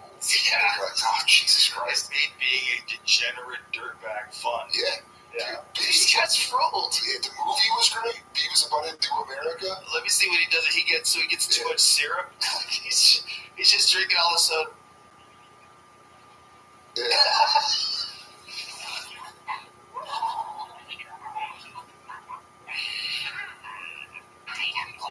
Yeah. Got her also. I love it. I remember going to see the movie like pumped, like getting friends together and be like Friday night we're gonna go see Beavis and Butthead Do America. I haven't seen the new ones. Aren't there new ones? Yeah, they're doing new ones. Are they good? Did you like them? Because they watch TikTok stuff now. Now they don't watch music videos. Okay. They watch like what we watch and make fun of social Nice. media, like that poem. They would like to watch that. It was great. Perfect. Yeah. What's it on? Paramount Plus. Okay. It's like buried on one of those streaming services. I have that on. Go watch it. Because that's like where South Park is. Yeah. A bunch of stuff there. Yeah, Paramount Plus has some good shit on it. It's just annoying that you have to subscribe. Well, Yeah, old the new Beavis and ones. Butthead. They're old now. Some of them. Yeah, it was good. Oh. They the show I really want to watch is Ronin on FX. You mean Shogun? Shogun. Yes. Yeah, Shogun looks amazing. They put I think there's 2 episodes out right now. I'm gonna watch it tonight. After shows, What streaming service is that? it's on Hulu. It's because it's FX. Yeah, it looks sick. With the original. Oh, really? I didn't know there was a remake. Yeah. There's an original show, Shogun. Way back in the day. Very excited for this. I mean, yeah, sure. This looks awesome. It's based on a novel. Oh, it is? Yeah. Okay. I love FX does random shit sometimes, and you're like, this is awesome. They do some great shit. Yeah, they They do. do some great shit. They're kind of like what HBO used to do. The Shield. Yeah, That was a great show. The Shield was very good. Michael Chiklis or whatever. Yeah. So, Shogun American Historical Drama Limited Series created by Rachel Kondo and Justin Marks based on the 1975 novel of the same name by James Lavelle. The novel was previously adapted to 1980 limited series. So that's it, 1980 series. Yeah. Click on the 1980 series. Who was in that? Oh shit. So this was starring, who's the guy? Can you find Richard it? Chamberlain. That's right. Can you find it? There's like they're like white dudes play Japanese guys. No, he was a white guy. Oh, He was supposed to be a white guy living with the Shoguns. Oh, like Yeah. kind of like the Last Samurai. Exactly. Okay. So basically, like the Tom Cruise movie, Yeah. they just stole that. It's like Shogun is a real It's version fucking of it. lifted. That's totally lifted. Yeah. Like the one white guy fucking kicks ass as a samurai. Like, good luck, We're bitch. watching that. We're going. Yeah, bro, they were raised to sword fight. Shut your fucking mouth. You're gonna lose an arm instantly. You're gonna lose an arm, and then the rest of your life, you're gonna lose. Yeah, you're like, and you have no honor Yeah, because you're a dickhead, and they got your arm off. Dude, that'd be a fucking. and they decided to kill you. Dude, they shut off. Contact the outside world. And then all the show never fell in shit. And everyone was like, yeah, I really think you're advanced by like 100 years now. Whoops. And Japan was like, fuck. Forgot about bullets. Gotta get you. They didn't want to use bullets too, right? It wasn't an honorable way to kill. Yeah. There was a Bushido. Yeah, they're one of the only successful cultures that fought off the Mongols. I mean, you're talking about my favorite video game of all time, Ghost of Tsushima. Yeah, It's unbelievable. it's a video game about the samurais and the Mongols. Yeah, it's about the invasion of Tsushima Island by the Mongols, and you learn 4 sword styles, and you change your sword styles to play. Dude, this game, I played this game, I want to say 3 or 4 times completely. Look at the graphics. It's unbelievable. And it's open world, so you ride around in the little dual models. There's also no difficulty level, right? It's supposed to be pretty hard. You can change the difficulty. Yeah, you can change the difficulty level. That's awesome. You go around, you get armor, you learn how to duel, but you start off after they lose the invasion. So this is the actual game, or this is the game. This is the cutscene. But then that's the real game. That's what it looks like when you're riding through. It's unbelievable. Holy fuck, dude, this is amazing. Jin Sakai. You could stumble upon a camp. That's what it is. And then you fucking sneak attack. Oh my god. Like right there, they have this is what you do. Yes. So you can do multiple assassinations. And dude, it's anyone I've ever told to play this game comes back and they're like, that's fucking unbelievable. This is insane. Ghost of Tsushima rules. Oh my god. And they said they're due for a sequel because this came out a couple years ago. Flaming arrows. It's unbelievable. You do so much shit that you're like, this is the coolest thing. And then you have one-on-one sword fights with Ronins and shit. Like your best friend is a Ronin that betrays you, and you have to fight him in an awesome sword, like big sword duels. It's awesome. Wow. And your uncle is kind of like runs it, you know? And you have to either you choose if you go with him or against him. It's fucking rules. Wow. Dude, it's easily my top 3. My top 3 video games. What up, Moon Boy Killer? How you living, They're baby? movies that you play now. Yeah. And Like, they're more compelling than movies because you're a player in it. Like Last of Us, Pinocchio is just like, he's not as good as the game. Like you play Last of Us, you're in that shit. Or like God of War, they'll never make it into a movie, but you play it as a game, you're like, this is so fucking fun. Wow. You just get into shit. Spider-Man 2, the video game, is better than a real video game. I'm a nerd, Joe. Yeah, you're a junkie. I'm a junkie fucking right. Spider-Man 2, I mean, Ragnarok, it's unbelievable. Spider-Man 2 is better than any Spider-Man. The video game is better than any Spider-Man movie they've made. It's as a comic book fan, it's better than anything they've made. Yes. Yeah, dude. Baldur versus Kratos is fucking insane. It's not as fun as doing Gay of War. God, the fuck exact. I want to suck boy. I'm gonna suck you. So they do. Yeah, I just make fun of that. Shane and I used to do this. What up, Bagel? Yeah, This is the actual game. it's a cutscene. How you living? Yeah, that's where you fight them. Yeah, Reds you can't defend. Does he have just magic? Yeah, it's all about this shit. You basically fight against Odin and everyone, like all the Norse gods, and they find out that you're a former Greek god. Oh. It's awesome. It fucking rules. When Red Dead Redemption 2 came out, Shane and I were on the road together. I was taking shit on the road, and we would do this. He would joke that I'm such a nice guy. He's like, "What's your demons? Like, what do you do?" And I was like, "It'd be funny if I like jerked off homeless guys." And that's what came out about me. So Shane and I would do a running bit where we would do a homeless guy being like, "Hey, watch out, buddy! You're about to make me come." And it's just me being like, "Shut up! I'm gonna fucking jack you off." And he's like, "All right, man. What are you doing?" Shane and I would do that for weeks. And then I was out of the country and Red Dead Redemption 2 came out, and I just got this voicemail from Shane that was so excited. He's like, "Dude, have you played Red Dead Redemption 2 yet?" I'm like, "No, I'm not home yet." And he goes, "Arthur Morgan is our homeless jerk-off voice." So the main character of the voice is a guy going like, "Well, hey there." And we're like, "Dude, that is our homeless What jerk-off up, bro? voice." How you living, baby? Jerk you off, hey, mister. That's another game where you can do wild shit to people too. Wild shit. By the way, it's a game you can play 4 or 5 times and not find all the stuff. Like they put that much work into it. Where they're like, "Nah, this is layered. You can go on treasure hunts and shit that you never find unless you like win after it." You don't ever wonder if you're like killing too much time doing those things? All the time, dude. All the time. Does it give you anxiety? Yeah, but I also love it by like, all right, if I'm going to spend 30 minutes writing jokes, then I can play like video games for 2 hours. Because I'm high. I want to spend a video. Well, that's good. If you I give want to yourself quit a drinking reward. my video game went up. It kills the time. Yeah. Because honestly, like 1 in the morning, I'll hang out at the cellar till like 1. And then I'm like, Time to go. come on home and do it. Have some fun. Yeah, I want to go smoke a fat bowl and play fucking Ghost of Tsushima. So that Honestly, thing, like, think about the pleasure that kind of technology gives people. People, like, their lives suck, but their video game lives are awesome. I get it. And and it's the joy you get is real. You have to deal with post video game, post nut syndrome. Just wiping off your belly, and you're like, "I was a Greek god fighting Earth." Life is bullshit. Yeah, I fought Thor, but it is they do incredible shit, and that's why it's like it's moving away from movies and shit. Where you're like, Spider-Man movies are really cool, but when you're actually Spider-Man and you're flying around New York City and you gotta go fight fucking Venom, you're like, this is unbelievable. It's unbelievable. Yeah, and then the virtual is virtual. Yeah, it's drugs. Yeah, it's heavy drugs. Heavy though. Heavy. And you better believe when I get to my hotel, I say, Dan Soder, you're the man. Dude.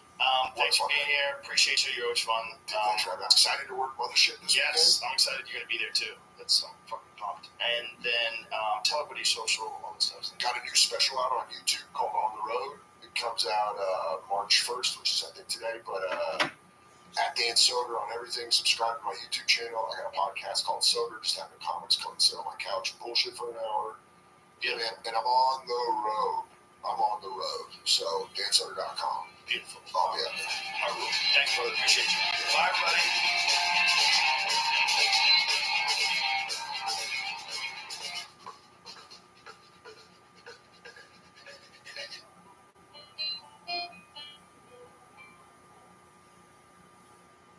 This episode is brought to you by LifeLock. Your tax refund belongs to you, not an identity theft. Over $6 billion in tax refunds were flagged by the IRS for possible identity theft in 2023. If you're in a bind this theft, let LifeLock help protect your financial information, so all you have to worry about is what to do with your tax refund. LifeLock.com/JRE and save up to 25% your first year. That's 25% off at LifeLock.com/JRE. Identity theft protection starts here. Tap the banner to learn more.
How are you, Sarah? I'm good now. Looking at that coat. Thank you for having me. It's raccoon.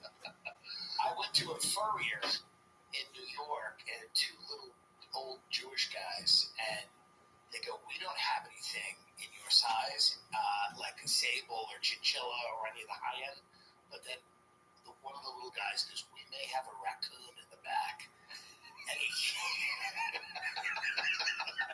and he came out with this, and this is a raccoon, but he was explaining it's from Finland. Like, these raccoons are Finnish. Is that the actual color of their fur? Or did they dye that? I think It's like a blonde, almost like a grizzly. I think the raccoons in Finland have different colors, perhaps. Let's Google that. Yeah, What does a raccoon look like in Finland? Is that a different animal? What do they call them? They call them dumpster dogs or something. Trash pandas. Trash pandas. That's it. You know. And listen, I like a raccoon too, but I also like fur. I think people should be allowed to wear fur. Well, it is weird that you're allowed to kill animals and eat them. Why do they call it a raccoon dog? Also, it is kind of similar to the cook I have. I typed in Finland raccoon and it just keeps saying raccoon dog. Raccoon dog. See, in Finland they seem to be more tan. Yeah, that looks like your coat. Yeah. That doesn't look like a raccoon. If I saw that, I wouldn't say that's a raccoon. I'd be like, what is that? Yeah, I don't know what it is. It's kind of got a raccoony face. Like, Yeah. scroll back up to those images. Like that picture up there, that's a raccoony face. This cute creature, that's a raccoony face. But the color of it, I'd be like, what is that? That's weird. Yeah. So they call him a raccoon dog. I just typed in. Bro, you got a dog coat on. That's wrong. I knew. Well, I think I got taken advantage of. This wasn't. They kind of looked at each other a few times, and this one didn't even have the liner in. They put the liner in. Oh, It's a very cheap liner. Oh. They put the liner in. I just went in because I was curious about. I don't understand it. I get curious about different things. So these furriers in New York City, a lot of them will kick you out if you don't have an appointment. So one of them just said, "We can't deal with you. If you don't have an appointment, go." But then these two guys were nice enough to talk to me a little bit. And I was just asking questions. I'm like, "What's the deal?" They're like, "Well, sable is like the top thing." And then they're like, obviously, mink, and chinchilla, and fox. Can they make you a custom? Of course, Your they could size, so you'd have to absolutely. order it. They could absolutely make a custom one, but I wanted something fun to come on here with. Yeah. So I said, I don't really even want one of these. So I just want to do like an impulse buy. Just give me something to buy. Right. I don't want to think And about you got this. the raccoon. And then the guy goes, "We have a rack." I don't know what it is. It could be a costume. I remember what the Patterson guy wore. Yeah, I have no idea what it is. But it is a fun, and it's got that hood. It's got a hood like if you were a rapper or something like this. Do you know Bill Blumenreich from Boston? Of course. Yeah. Bill had a mink coat once. Yeah. And let me try it on. Like, let me try that on. Yeah. And I was like, oh my God, it's so warm. It's amazing. There's a reason why people like them. But people get real mad. Oh, yeah, they don't like it. But it's also weird. Like, you're allowed to wear leather. Right.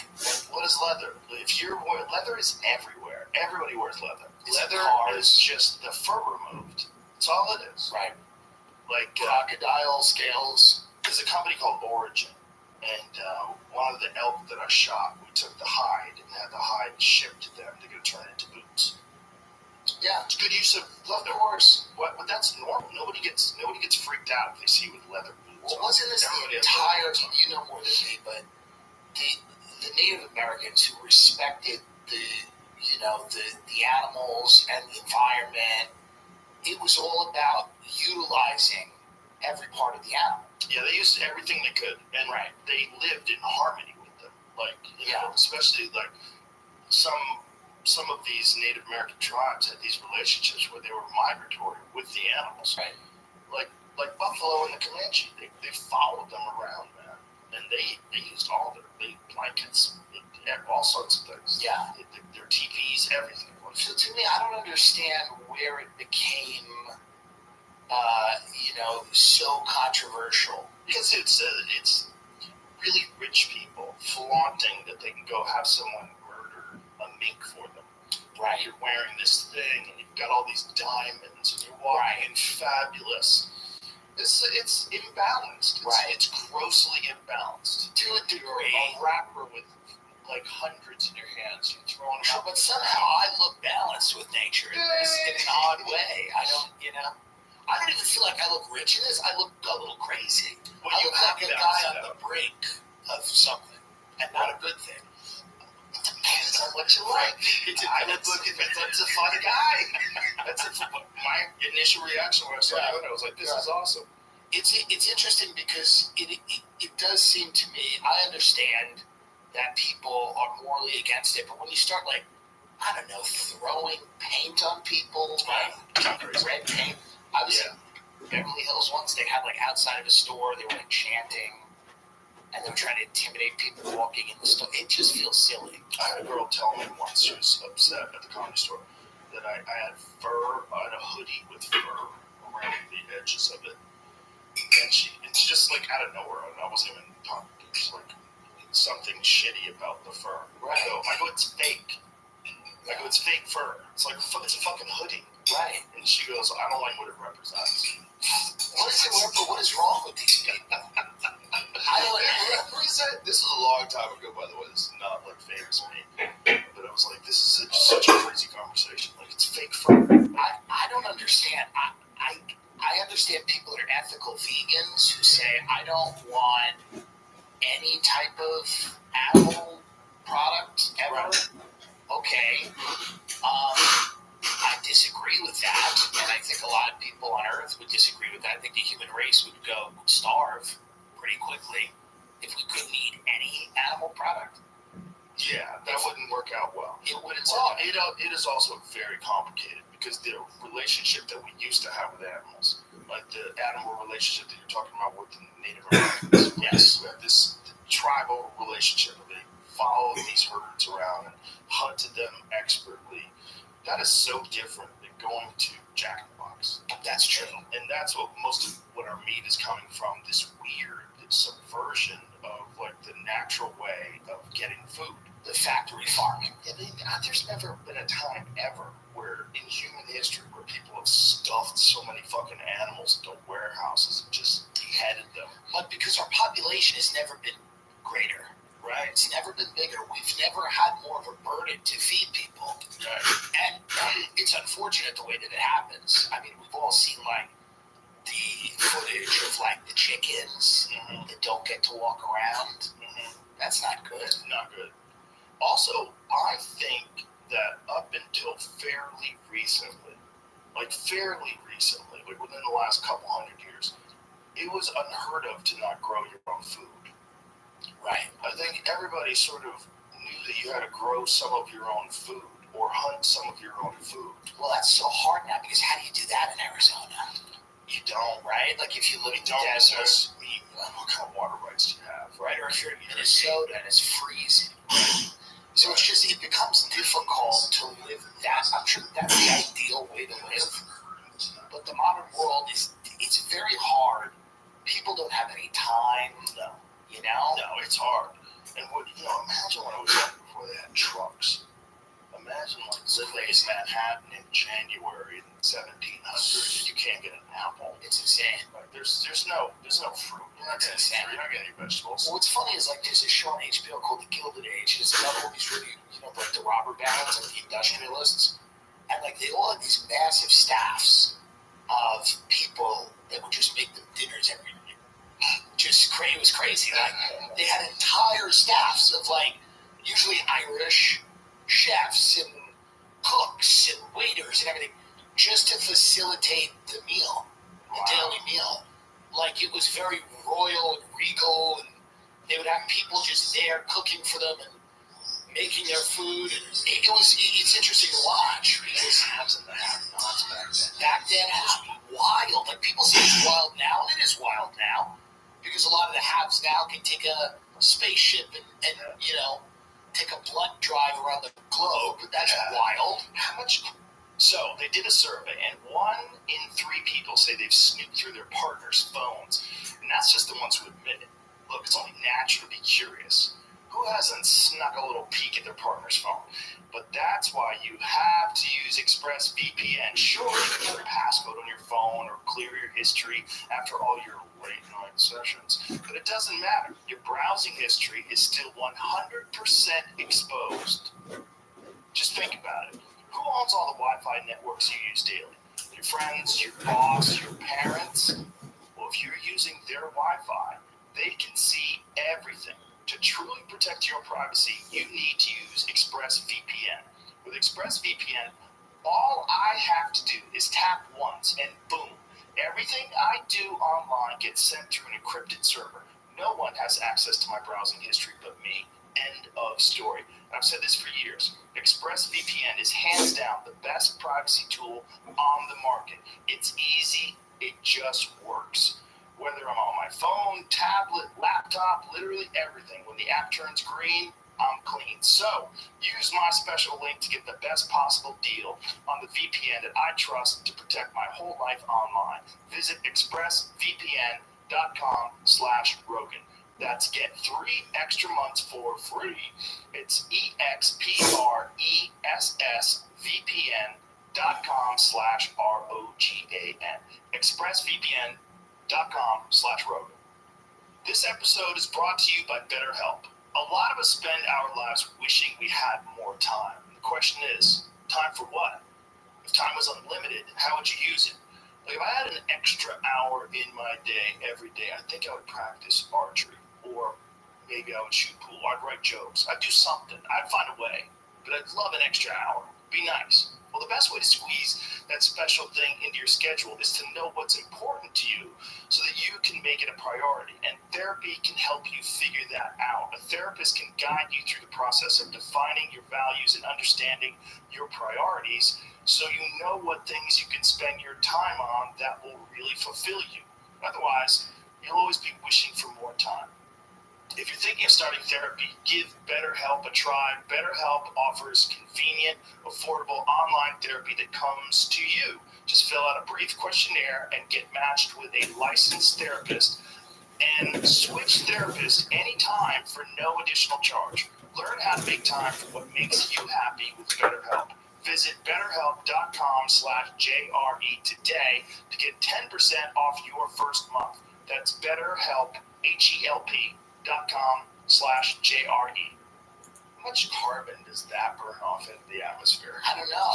I mean, if you want to talk about some of the most ridiculous excesses of carbon use, It's shooting rich people into orbit. Yeah, it's so Probably. nuts. That must be so much gas. It's so nuts. But like anything else, right, they'll say, well, it's good for, I guess, it incentivizes people to care about space exploration.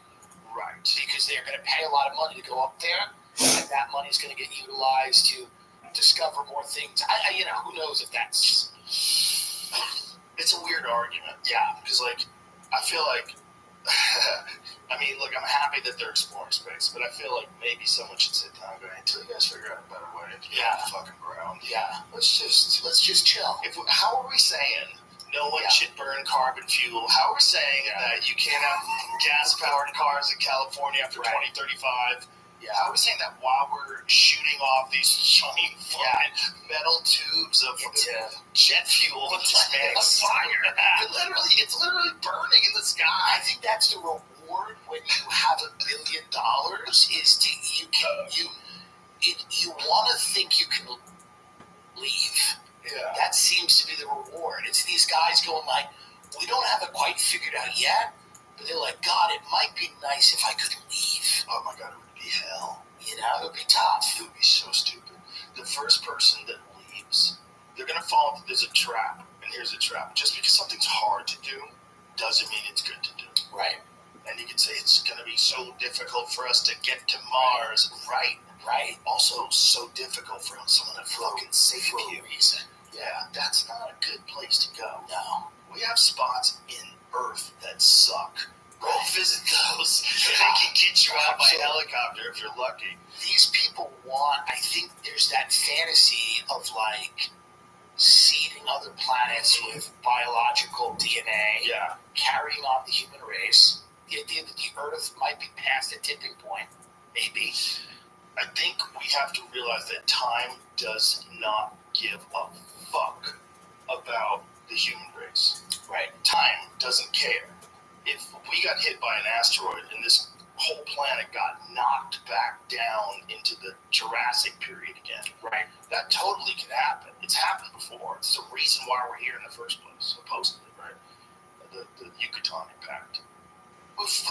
once again, time doesn't care. Can Can we do anything to the asteroid now that we're more advanced? They are slowly but surely being able to recognize where the real problem, supposedly, I believe, is ones that come from too near the sun. Right. The problem is the gravity of the sun. I'm sure I'm fucking this up. I'm sorry. I think the gravity of the sun, the mass of the sun is so immense that it's difficult to see objects that are behind it coming towards us. So if something's passing the sun and going towards us, we might not see it until it's too late to do anything about it. And then even if we do see it, there's only a few different methods that they've devised that seem to it. One of them is you like hit it with a surface, like something lands on it. And this changing of the aerodynamics of it like changes its trajectory. Right. Some way. And another one is breaking it up. The breaking it up one scares people though, because they're like, well, what if you break it up into many pieces that you could just go to a bunch of different spots on Earth and it has the same impact, just not one spot. Right. Like you might actually be able to blend it in the ocean and most people would survive. It's amazing that we haven't had a really, I mean, you might know more than I do, but we haven't had a really destructive asteroid impact in a long time. It's a timeline thing, dude. Right. Our timeline is our lifetime, and it's so long for a person, and it's so nothing for space. Right. It's so nothing. It literally is nothing. Right. Our timeline is 100 years for a human timeline. The Earth is 4-point-whatever billion years old. The universe, there's all these arguments now. The universe is even older than 13.7 billion. I'm not really smart enough to understand it. Something about the forming of the galaxies, like they seem to form quicker. That wouldn't be possible if the Earth was only, if the universe was only 13.7 billion years. But Brian Keating doesn't agree with it, so maybe he's right. I don't know who's right, but it's either way. We're 100 years of nothing. It's so quick, and if we get hit with an asteroid, and then everything starts, and it's another 65 million years from now until a new form of intelligent life arises. The universe doesn't care about that. No, right. Me saying we haven't had a significant impact is like when your 13-year-old starts talking about Israel and Palestine. Like they just don't. I sound ridiculous because it's literally I've been on the planet 38 years and I'm like we haven't had anything. As you get older, you get old enough to realize this hustle. You get this is a hustle. Like you're pretending like you can do something, right? You're pretending like you're gonna make a life and leave a mark and all that. You're just moving, right? And you're gonna be gone, and new people are gonna move into that, and everyone's affecting everybody, and we're all working towards some weird goal, right? And some of it involves rockets and computers, and we're just building wilder and wilder technology. But I don't know if we can escape before something hits. And I have a feeling that's what's happened many times in the past. I think that's the biggest key to the mystery of people. And you think that we may have gotten to this point? I think we definitely did. Where people were podcasting in ridiculous codes. Yes. And then something comes and ruins it. Yeah. And then it takes billions of years to get back to that. Millions to get back to that. Not really millions. I think probably whatever the Egyptians were doing, I think they were the most advanced civilization that ever existed. That's what I think. This is I'm out of line here for sure. Listen, if you're an archaeologist and you're pulling your hair out, I get it. But I don't think we can do what they did. I think if you just look at it for just the sheer dynamics, the volume of stone that they moved, the precision in which they built it, I really don't think we can do that. Just the symmetry of the faces of the statues is unparalleled. And they're immense. These are monstrously huge, perfectly symmetrical faces. Right. Their temples are insanely intricate with 20-ton gigantic stone blocks that were taken from a mountain 500 miles away. And no one has any idea how the fuck they got. Nobody has any clue. No guesses. Right. There's some guesses about, maybe the river back then. Whatever. How are you getting that 50-ton chunk of granite out of a fucking mountain and moving it down, even with modern equipment? How are you getting it over the mountain? It's So it seems like You don't even have roads. they were incredibly advanced. Incredibly advanced. With math, with science, with technology. Certainly with geometry. They also had an understanding of the cosmos. They definitely had an understanding of the constellations. And that's one of the reasons why the fringe theory is that the Sphinx is way older than what they have it currently dated at. It was like 2,500 BC, which is still crazy old, right? Right. But what they think is it's probably older than that, maybe even 10,000 or 30,000 years old. And that at these times whenever the calendar is aligned properly, whatever the year is, it's like exactly where a lion would be staring the constellation Leo. And that's mind-blowing. Mind-blowing. To think about that stuff. I don't know if that's true though. That's a weird one. It's like, how do we know if there's from the burning of the Library of Alexandria, we lost so much of an understanding of what the Egyptians knew and what they recorded. So there's a lot of weird speculation amongst Egyptologists. Like they look at they have hieroglyphs that show kings that go back 40,000 years. Right. And they look at that as myth.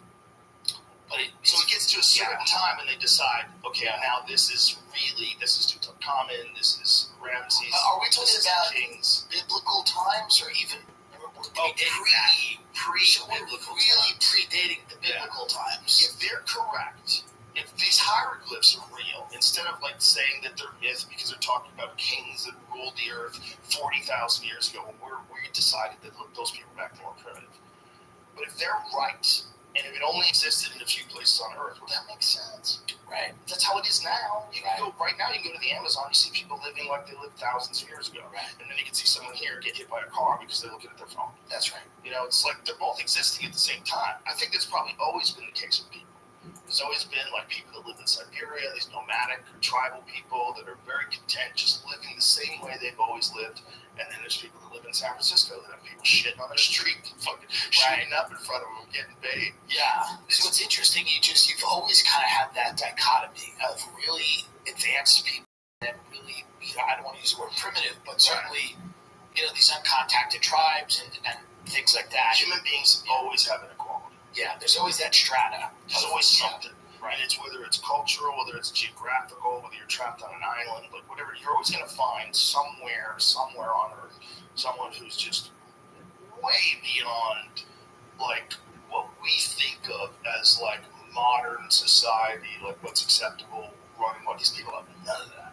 Right. These people, like, they're making their own spears. Yeah. They're hunting. They have leaves on their dicks. They're killing animals out of necessity. Yeah, necessity. Because those animals might kill them. Yeah. Right. They know what leaves to take. Have you seen those people, I think the Waranami, is that what they're called? In Guyana, they throw poison in the water. Have you gone to Machu Picchu or to Brazil or the Amazon or anything? The only places that I've been to that are really good, I just got back from Greece. Yeah. I was in Greece, and so that was amazing. Yeah. That's amazing, but you're talking like 2,500 years old. That's like a child compared to the pyramids. Yeah, it's really amazing. Antiquity and how old things are. Yeah. And then where the line is between what is myth and what is history.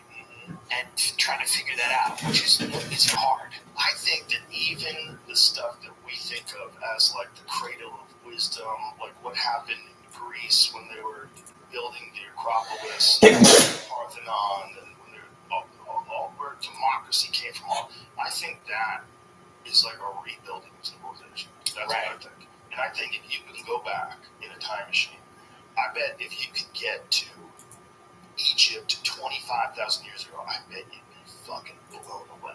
I bet they had some very bizarre, technologically advanced society that had a different path they went down. So we went down the path of engines and computers. Right. But that doesn't mean that's the only way to invent technology. No, it's just the path that we've been on. Right. If they had figured out some other stuff, if they had hundreds of thousands of years of time to really evolve and become modern humans, which is what we think now. They said people were only around for like 50,000 years, like anatomically modern humans.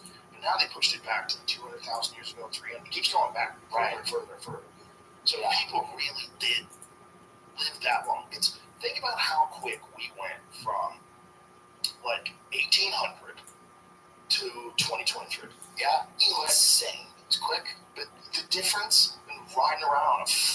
wagon being dragged by an animal, or some stupid boat you got to take across the Atlantic. Right.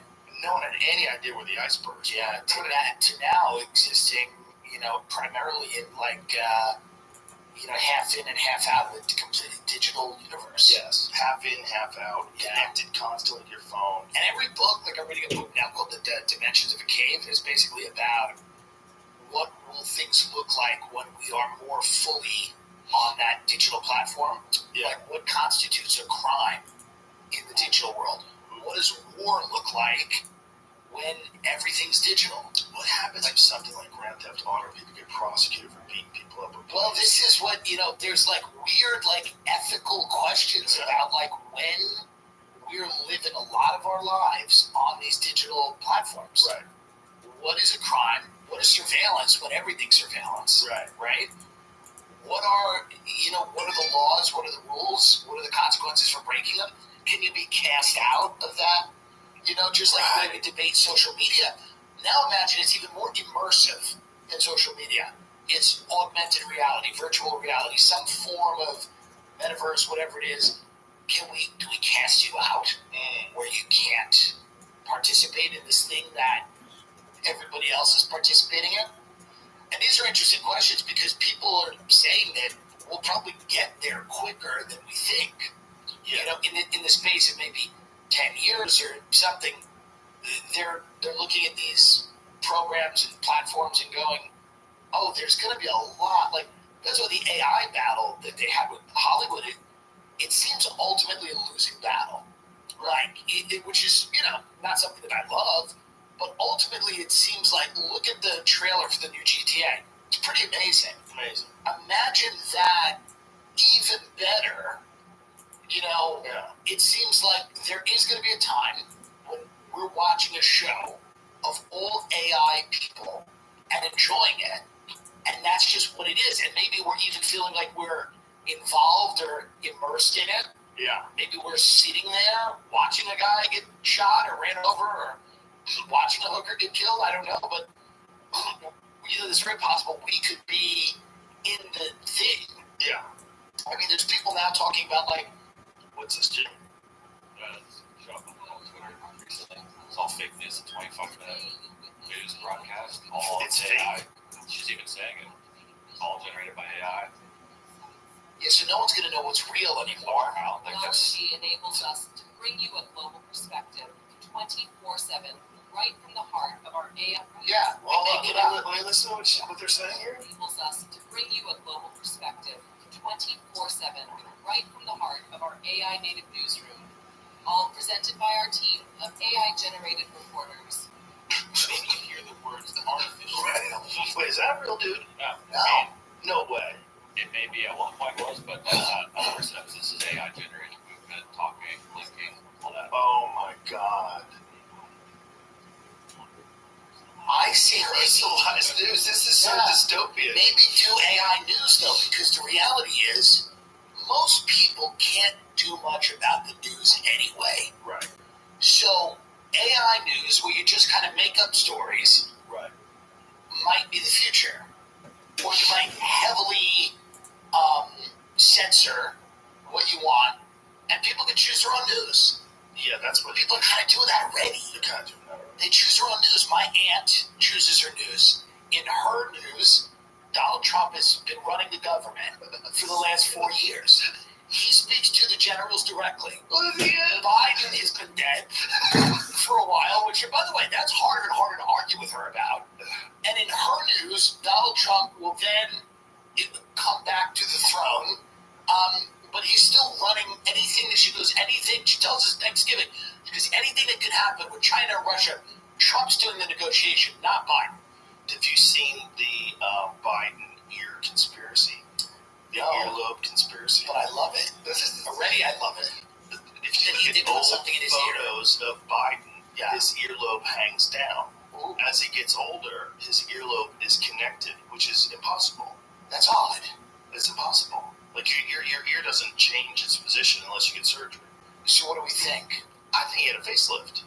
Oh, definitely. 100%, right? Definitely. Which is, by the way, that doesn't work on guys. Right. It doesn't make you look better. It just makes you look weird. Well, Your face is Putin shiny. in Russia has different doubles. He has body doubles. He has body But doubles. they 100% can do that. They can do that with makeup. Like I've seen videos where a person is talking and it just looks like some weird old man. Yeah. Grab their face and peel it off. Like there's makeup they can do. It's like Hollywood stuff, like stuff like Rick Baker could do. Sure. Like they have like real. No, it's insane. I did some dumb cameo in a horror movie, and they made my whole head. Yeah. They just made my head. They molded it. It looks exactly like my head, and they cut it off. Yeah. The special effects and the ability to do things like that is it's insane. And they can 3D print things now. The technology is so good, and the materials are so good.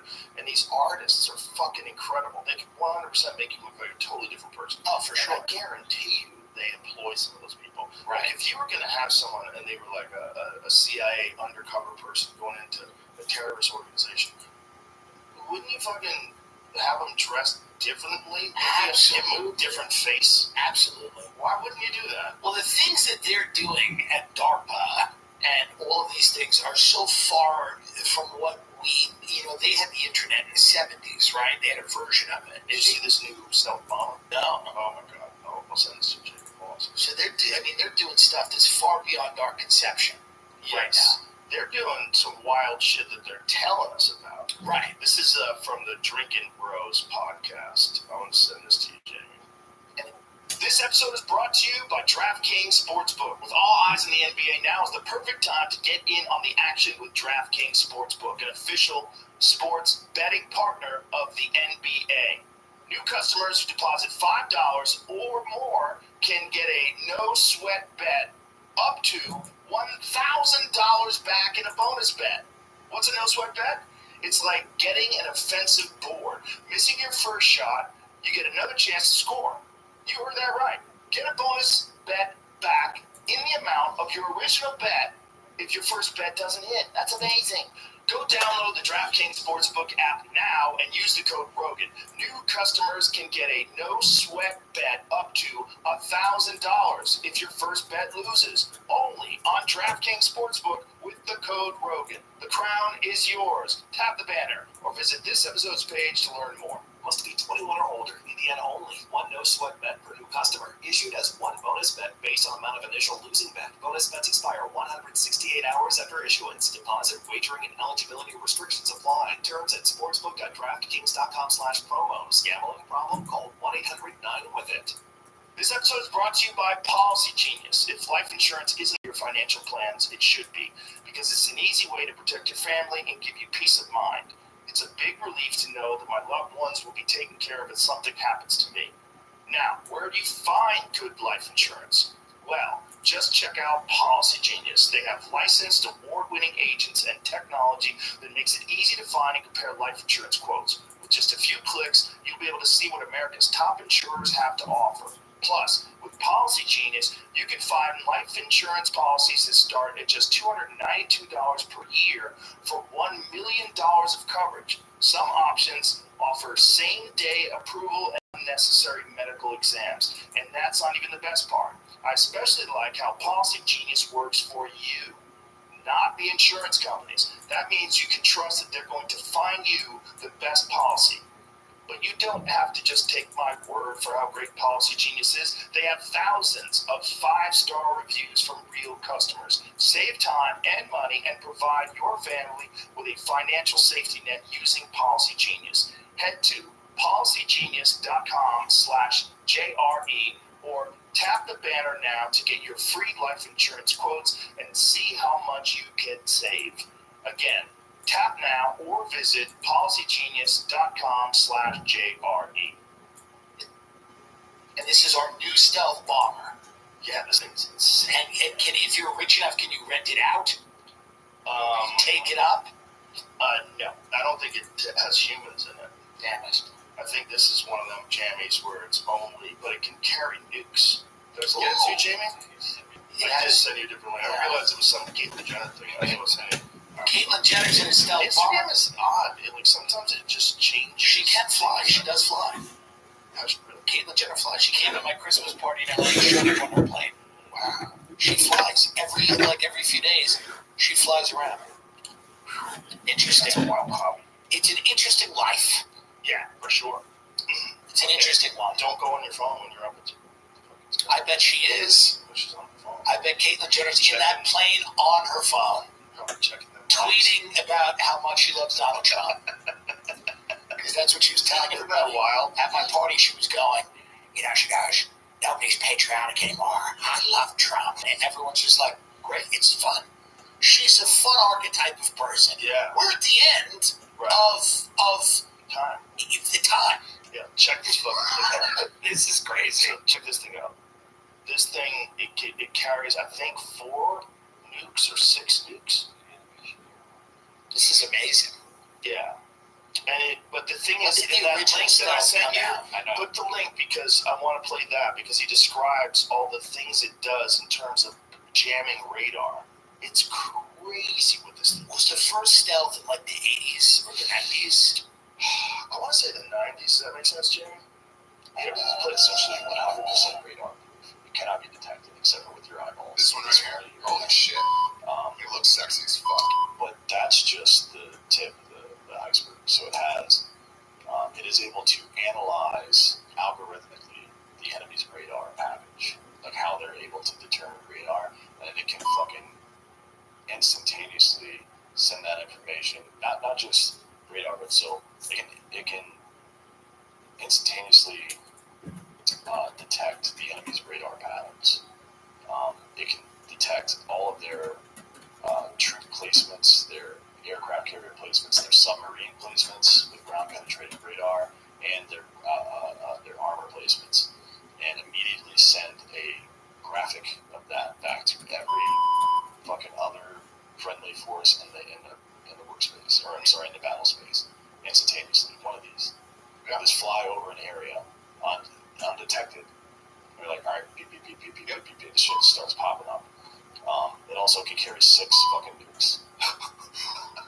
This aircraft is essentially 100% radar. Jesus. Well, we need How it. wild is that? Well, we need it.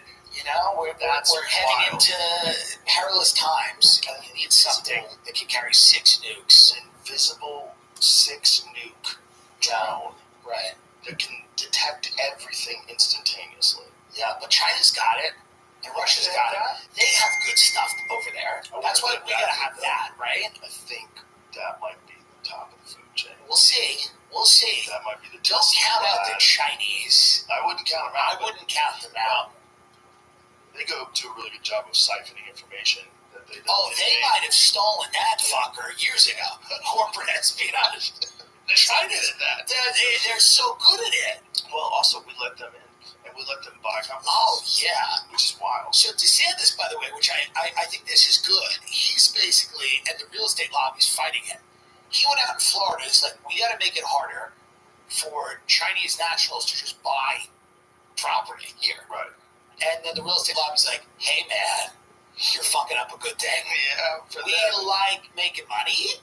We like earning commission. And China's a huge buyer of U.S. real estate. So all these real estate people, the BlackRocks, are coming at DeSantis and going, hey, we can't have this. You have to let the Chinese play. It's real weird. They can buy property, like a certain amount of property here, in areas that are like, hey, isn't that kind of close to a military base? Like, Oh, yeah. Isn't that close to infrastructure? Well, they bought the Waldorf Astoria Hotel in New York City, which is where the president used to stay every time he went to New York.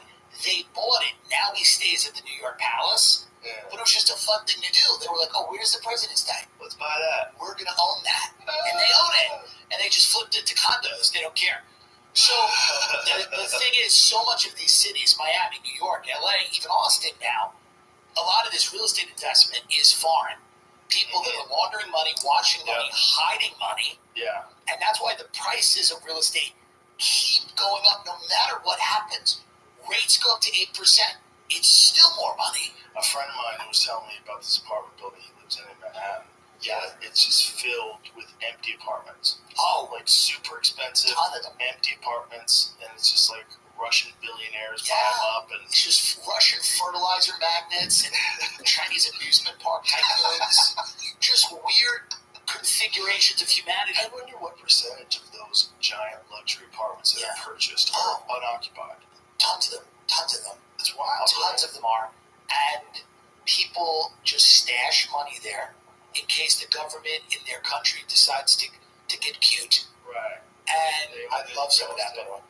And that's what happens. So when you walk around New York City, you look at all these buildings, right? And here's what you see. Cheers. No, you'll see 3 lights on. Yeah. You'll see 3 lights on in this massive $1 billion building. Yeah. Cost of construction was $1 billion, and there's 5 people home. Where's everybody else? Where are they? Are they at dinner? No, it was a scam. It's a vertical money laundering scheme. What I understood, because I was a tour guide in New York, and I used to ask all these questions all the time. What happens? Did the Chinese people come here, and they go, well, we love Central Park, and they want to live there, and they go, yeah, but they spend maybe a few weeks a year. That's it. Some of them spend nothing. And a lot of foreign buyers will not just buy 1 apartment. They'll buy 10. Jeez. And they'll just stash their money. They'll have a floor of a building. Maybe they'll throw a kid in at NYU. You go become non-binary. Disgrace us. I'm going to stay home and run a business. You go to New York, become non-binary. Have your moment. Have your time. And we're going to sit back in China and chill. But a lot of times these things are completely empty. It's criminality. It's wild. It's a good method to move money around, though. It's really smart. Oh, it's really smart. And it's great because real estate is perfect to launder money. You can buy it with Shell Corp. You don't have to buy it under your name. Right. You can buy it under that. And by the way, you can disguise that Shell Corp with 100 other Shell Corps so that, like, nobody's going to go through. It's like a pad where they'd have to keep flipping pages to find the actual owner of the actual company. But wasn't this part of the problem with Yeah. the Ukraine stuff? Oh, yeah. That was part of the problem. I don't know what you mean, but I am agreeing. No, but Hunter Biden, yeah. It's, the family. There was a bunch of shell corps that were oh, yeah. Well, Hunter Biden's an attorney, number 1, and he did some financial investments, but he certainly had a very healthy budget for fun. And now he had a budget for extracurricular activities. And where does that come from?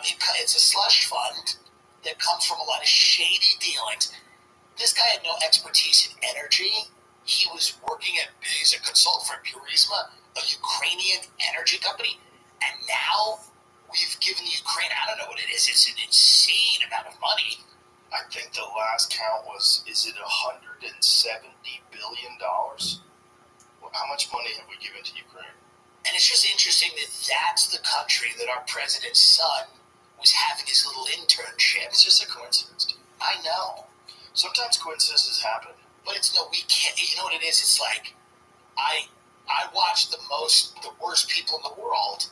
The people in Beverly Hills who like scream at valets and yell at their nannies, and they're not humanitarians. Right. Overnight yell at Ukrainian flags. Yeah, it's interesting. They don't care about Darfur, the Sudan, anything going on in Africa. They don't care about any of the problems happening in countries like Yemen, but they all immediately decided, almost overnight, that the only humanitarian crisis worth caring about was the Ukraine. Well, when baseball season's over, start paying attention to football. That's what it is. That's what it is. That's exactly what it That's is. what it is. It's sports for dorks. Just how much aid has the U.S. sent to Ukraine? Total $75.4 billion. I think there's more. I think that's Not more too, but this is.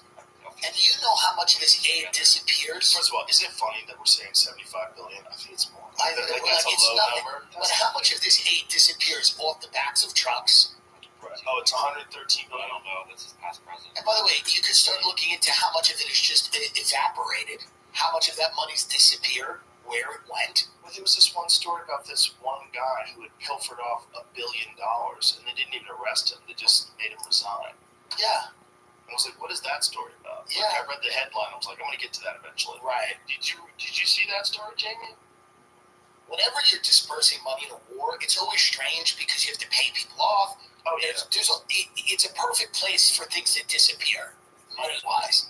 One of my favorite moments during all this was the New York Times going after Candace Owens. Oh, sure. Did you see that? For what they had reported. They said to her, what evidence do you have that Ukraine is corrupt? And she said, your fucking newspaper. It's from just a couple of years ago.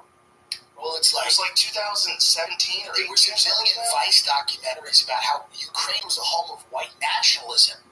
The thing we were all, supposedly this was the greatest threat to human civilization. Right. And we were told that every single day. This country, the Ukraine, was a white nationalist country that had lots of these groups that fomented terror and they were going to start working with the white nationalist groups in America. There was articles written about that. There were documentaries about that.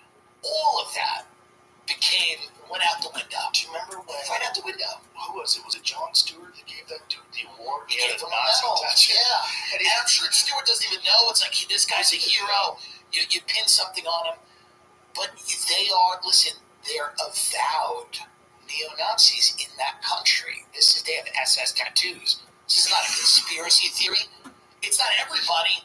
But that Azov battalion is a huge force, and it's so wild. It's wild, and it's one of the reasons people think Zelensky, who was going to sign those Minsk Accords and end this little civil war issue they had going on in the northern province in Donbass, he didn't sign any of that. People think, and people have, pontificated that either those hardliners in the Ukrainian government and military go, you sign this, we'll kill you.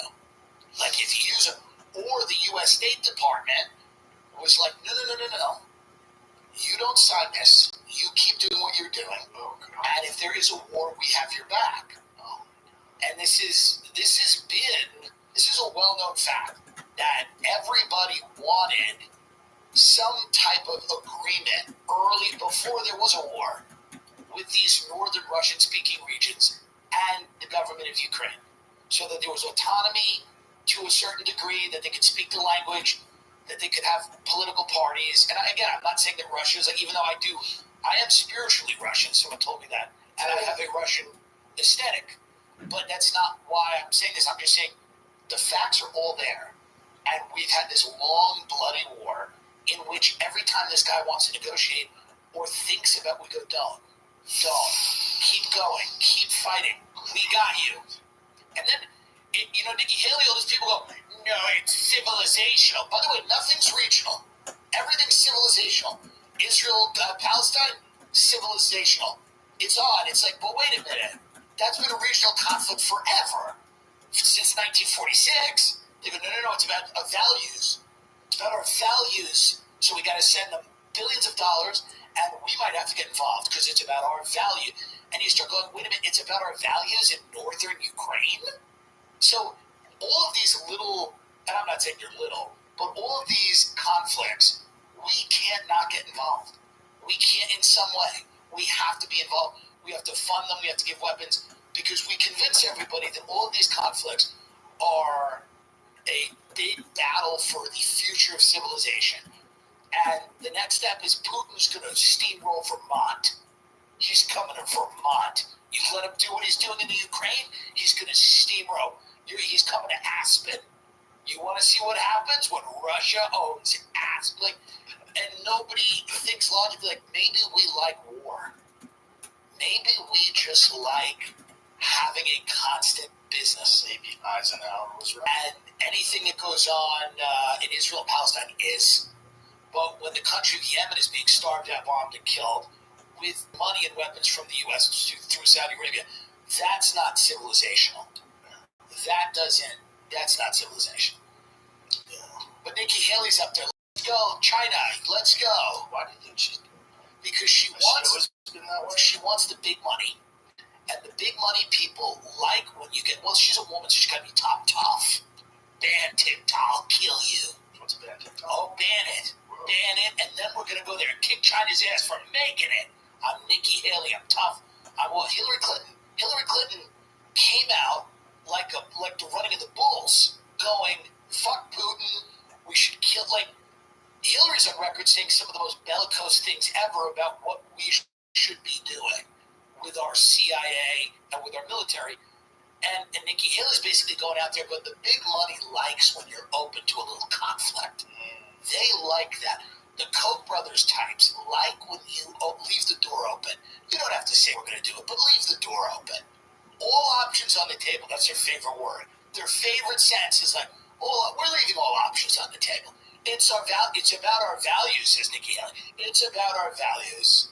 In northern Ukraine, she wants the money. I don't know what Chris Christie's up there talking about.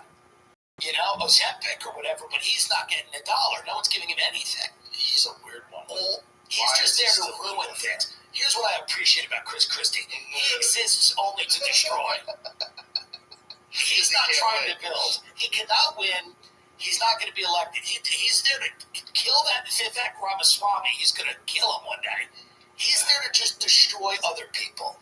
He's not there to succeed, and he knows it. And Nikki Haley now is having the big meetings. She's having the big closed-door meetings. When they take you up to Monterey, California, in the Bohemian Grove, and they sit you down by the redwood trees, and you go, I like your style. I just like... Now, by the way, who the hell is Nikki? No one knows. No one cares. She was the governor of what? What was she the governor of? South Carolina. Great. But again, none of these people gave a shit back then, right? I think her big thing was when someone climbed to the top of the State House and took away the Confederate flag, she was like, well, that's good. I think she didn't do anything. Whatever, she had that moment of look at me, I'm the governor and I'm progressive. I'll let people vandalize the Capitol, maybe for its good reason, whatever. But nobody knew who this bitch was until she got on stage and started saying, hey, I would love to go to war. I would love to go to war. And then all of a sudden, all the money started going, Nikki Haley, who she's not a particularly engaging or electric, but, she's fine. She's not like somebody who's like, whoa. So what do they do? Do they step in and say we need better speechwriters?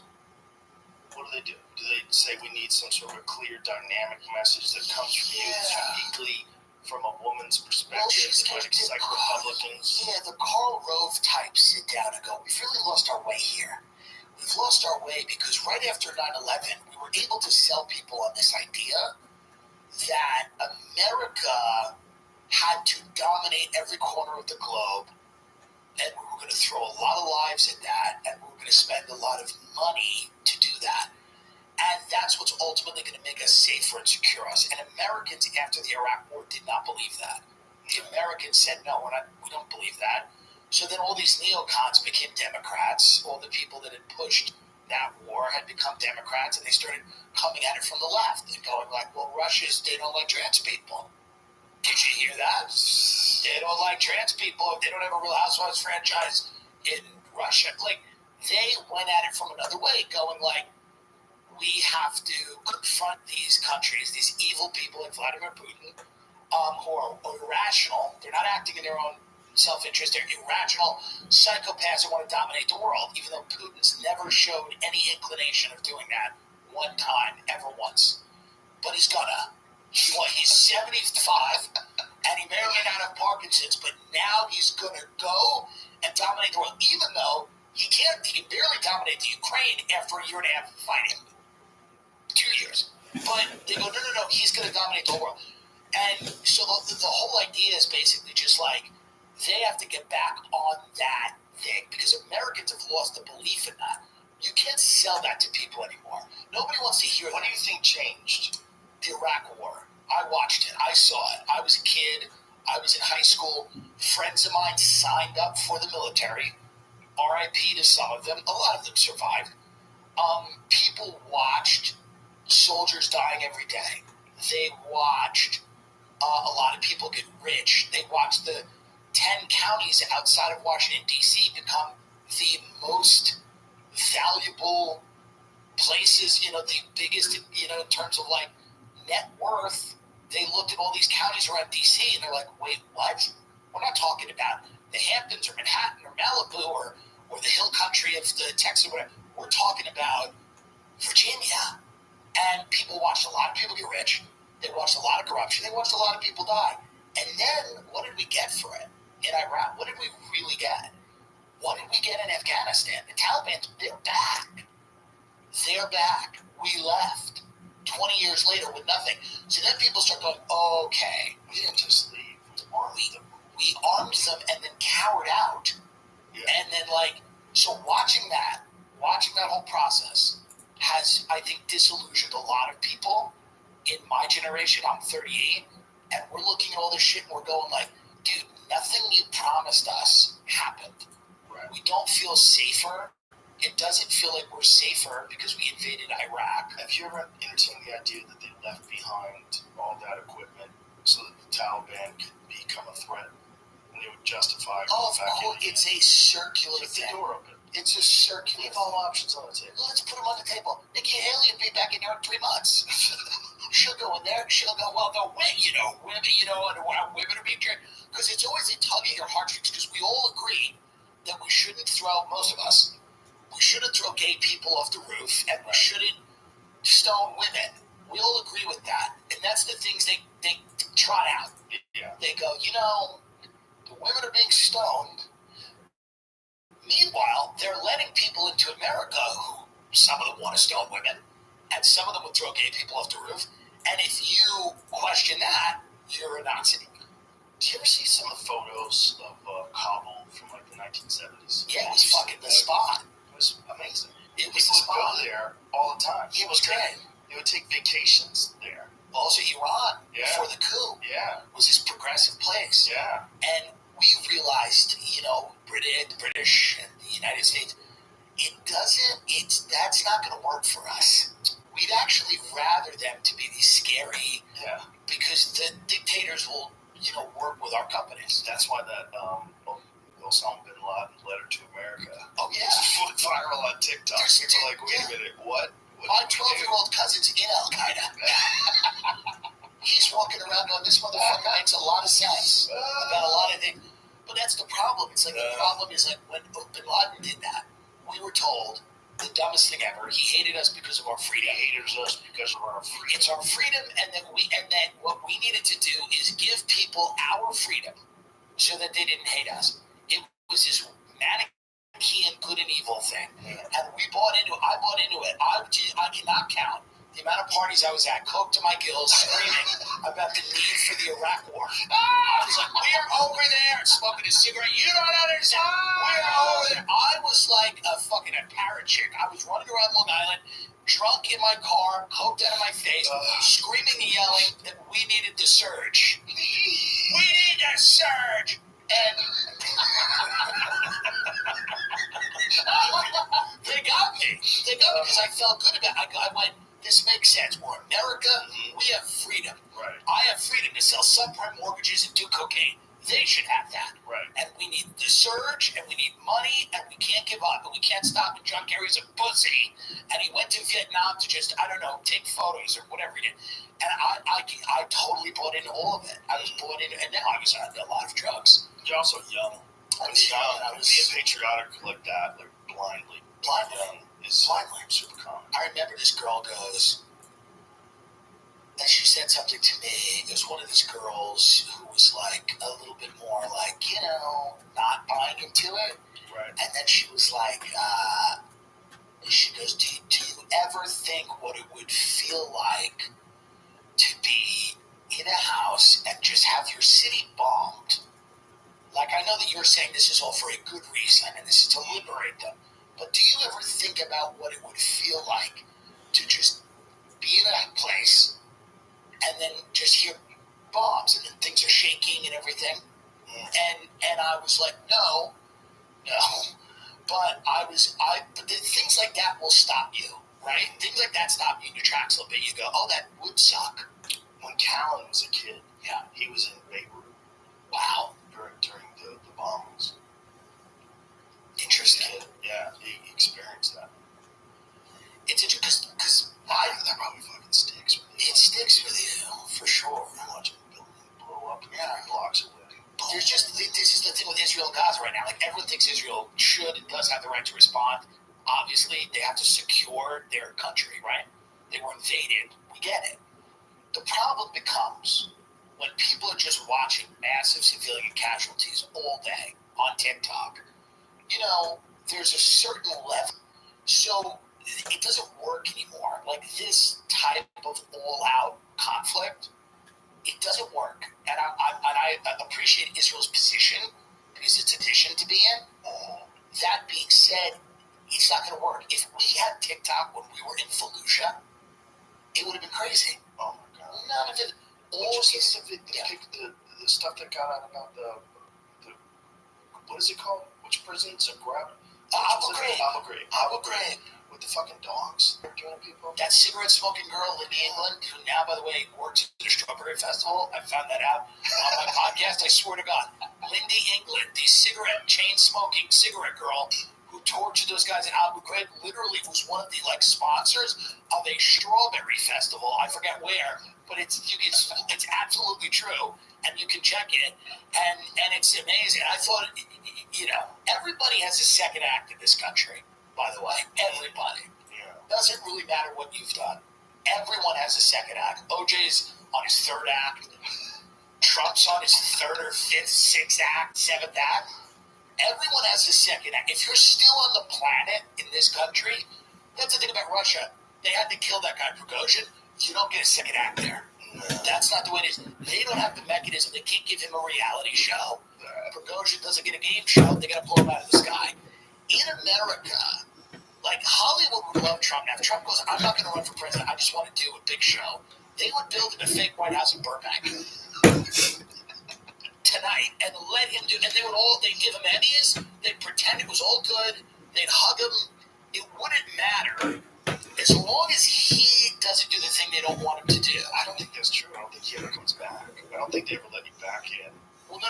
He just said, I'm not going. Well, literally, you got George W. Bush, Ellen's hugging him, going, we love him. And then people going, he wasn't that bad. He was much worse president than Trump.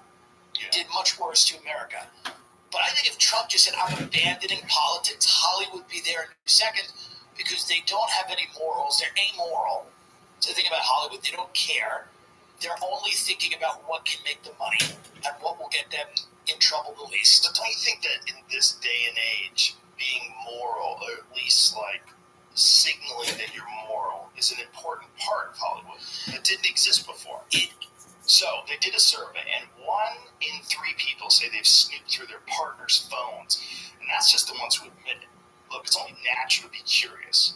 Who hasn't snuck a little peek at their partner's phone?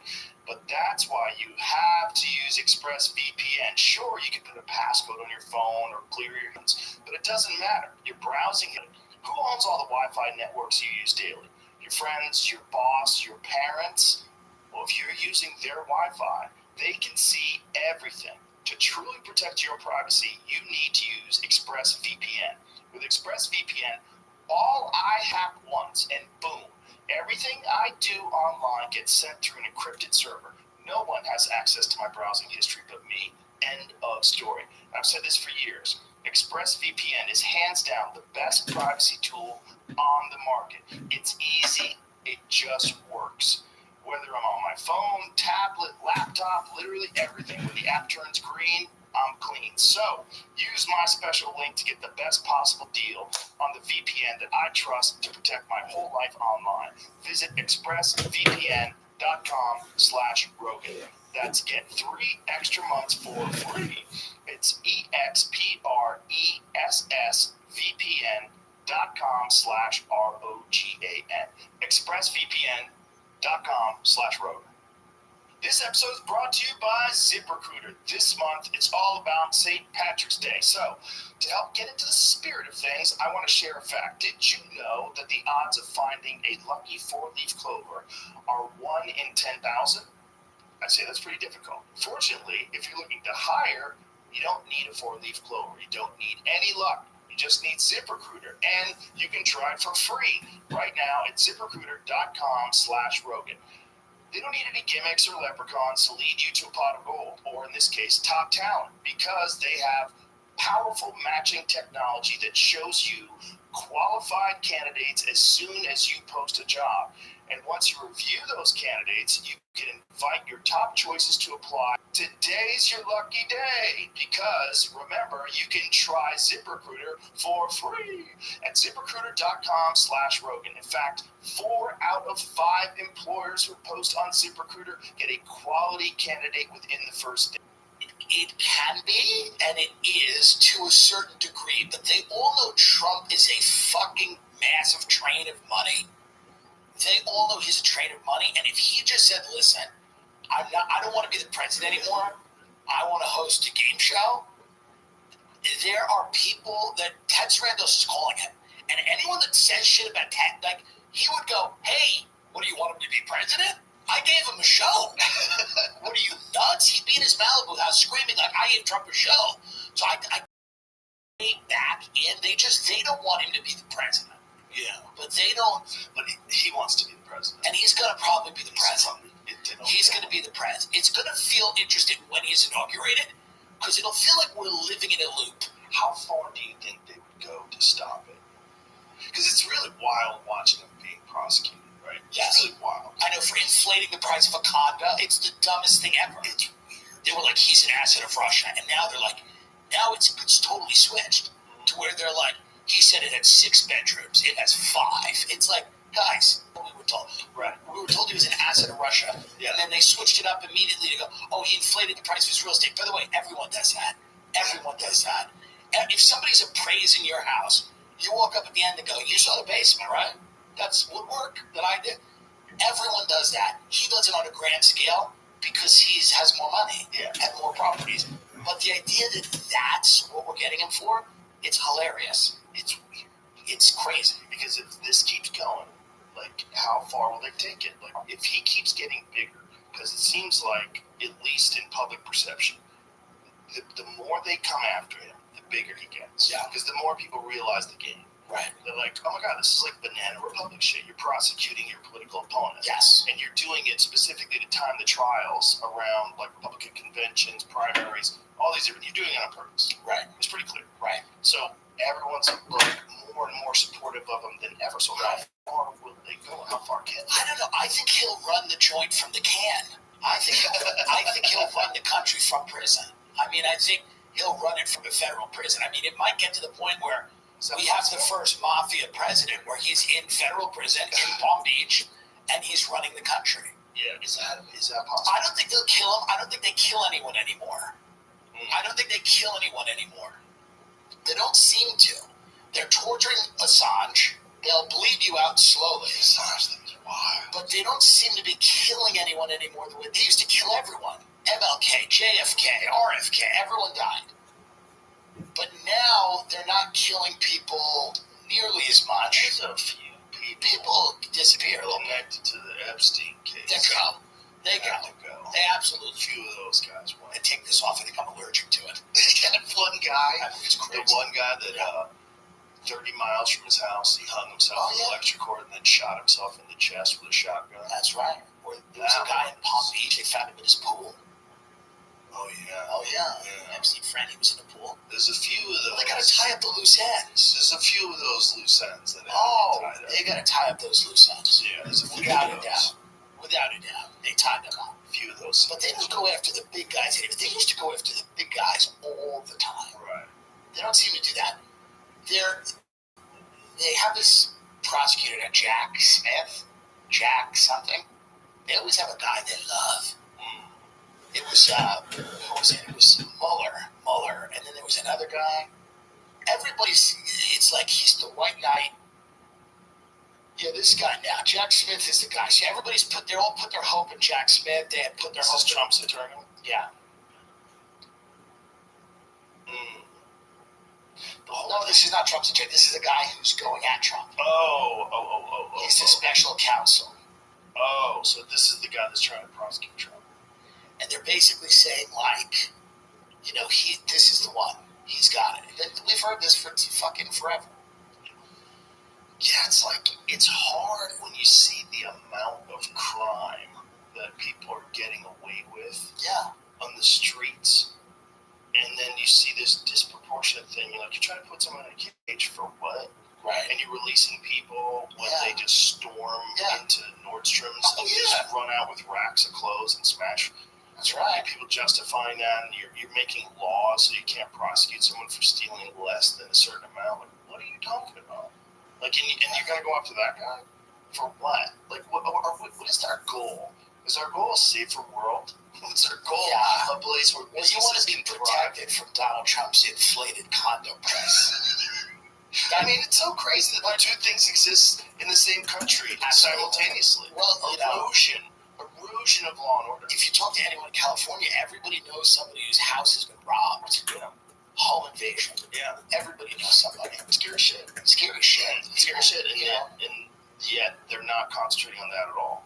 You know, like in New York City's had a giant wave of crime, and they're prosecuting Trump for this. Meanwhile, they also have this insane thing where they're a sanctuary city, so they have to take in all these immigrants. But the president's son, and everyone keeps talking about this. They go, "Well, it's a political witch hunt." I'm like, he has videos of himself smoking crack with Ukrainian hookers with gun to their heads.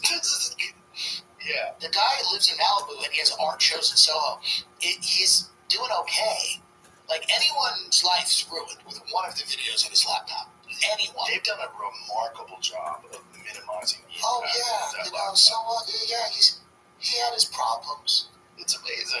He had his problems.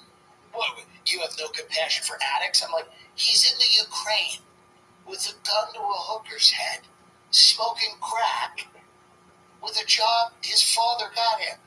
You don't have compassion for addicts? It's a little different. It's slightly different. Can we admit that? Well, it's also much different if we can find out that Joe Biden was involved. Oh, yeah. And sure. The idea that he wasn't involved seems more unlikely. Seems odd. Seems weird. Odd. They would just bring in Hunter. It seems like they had conversations, too. Yeah. It seems like he said that they didn't. It's a tough family. But it's just imagine if that was Trump. Yeah. Just imagine the overall media coverage of it. It would be imagine how insane it would be if Donald Trump was like, we should support the Ukraine, that everyone in the media in this country would go, fuck the Ukraine. Right? Yeah. Anything he said, they run the other way. But how crazy must it be for people like the CNN people to realize their greatest prophet when they were having Donald Trump on every day? Well, that's why they want him back. Helped him get elected. And that's why I think they ultimately want him back. Yeah. They ultimately kind of want him back. They've kind of engineered his comeback to a degree. Bill Burr made a point. He was like, he was on the casino circuit, and then everybody started indicting him and talking about him. Now he's back. They like him. They love him. He was a creature of Hollywood and the media before he was a politician. Yeah. They did create him, and I think he's certainly not bad for business. It's just wild how they turn. Well, it's just wild to live in a time when we feel like we're almost in an actual loop. Yeah. Where you go, it's going to be the same people over and over again. Over and over again. The Bushes, the Clintons, Chelsea Clinton run for president in 2029. And it's just going to be the same things. And that's why that's why my dad is so checked out now. And I used to think like, he should learn more about story. He should. And now I realize he's like maybe the wisest person I know. Because his whole response, like at Thanksgiving, someone goes, what do you think about this Israel thing in Gaza? And he goes, not cool. And just kept eating. And I went, that's his level. Like, he's got 2 or 3 words. For any global event, my father has at maximum 4 words to describe it. It's usually like, that's not good. And then he keeps eating. And I'm like, maybe that's the move. I used to say that. I used to ridicule that. I used to go, he's really out of touch. But now I'm like, he's lived through Vietnam, the first Iraq War, the second Iraq War, Afghanistan, Iran-Contra, the president getting his dick sucked, Obama, Trump. Like, I think eventually you kind of just toss it. You toss it. Yeah. Well, you decide that you're not going to get involved. You're just going to try to enjoy your life. That's these young kids on TikTok now that scream about politics. They just yell about politics. There's a whole group of young kids who yell into their phone about politics. You see them, like, there's 2 kids who, like, love Biden. and I had them on my show, and they go, we love Joe. I love Joe Biden. You had him on your show? I had them on my show, and What was that like? the kid that you wouldn't know about anything. Did you get through to them at all? No. Was it fun? I don't get Was it through fun to at all? people. You get through to me. I get through to you. There's a few people I get through to. They were cool kids, but they're insane. Right. They're insane. But did you have any good points that they had to address? Yeah, for sure. But they don't, that level, when you're a kid, or whatever you are, they're not kids either. They're like young adults. But that level of certainty that you have about the world, you never see the world more clear than when you're like 20. You know at 20 why everyone's a loser, why everyone's a winner, what's wrong and what's right. And so now we have an app where you can go on it and scream in the app and tell everybody all the things you've figured out in 10 years of summer camp or whatever. And, but what it really is you haven't lived long enough to have any of your ideas challenged in any real way. Right. Your brain's not full. Your brain's not full. And you want attention. And you're in the middle of this weird culture shift where people are like getting rewarded for yelling about politics. That's right. On TikTok publicly, where you would normally just kind of do it with your friends like you did over the Iraq War, cooked up with a cigarette. If I had TikTok back then, oh my God. If I had TikTok back then, I was a guy where I would go over to my friends' houses, I would hang out with their parents until like they would be working like shit little jobs. It'd be like the end of high school, beginning of college. And I would sit there with their parents, and they would make martinis, and we would drink gin, and we'd watch The O'Reilly Factor. And we would smoke cigarettes in the backyard. And this was like, if I had TikTok at that point, it would have just been this sweaty, disheveled cokehead screaming about how Donald Rumsfeld needs our support. Because that was, I was like, you idiot, you're not American, And I just think about myself, I was like, fuck, I couldn't have been more wrong. So I look at these kids who now have like the technology to broadcast every thought that they think they're having. And I'm like, you're going to look back on that and go, that was so cringe. Right. When I was like doing Biden youth and screaming about the importance of Biden and how great he was, even if you believe in Biden or think he's good or whatever, the way that they do it, they're going to look back on it and they're going to go, oh, I was caught up in something. Because that's what I feel. I was caught up. I read a few books that I didn't understand, and I went all around Long Island screaming about the need to democratize the Middle East. There's something about doing that on Long Island. Oh, it's amazing. It's so classic. It was great. And it was like, I remember being in the car with people. You want to fight him here? You want to fight him here? Yeah. Every talking point that was given to me, I completely now realize sounds ridiculous. And I look at these young people and I'm like, I'm not saying don't be passionate about things. I'm just saying, like, live a little.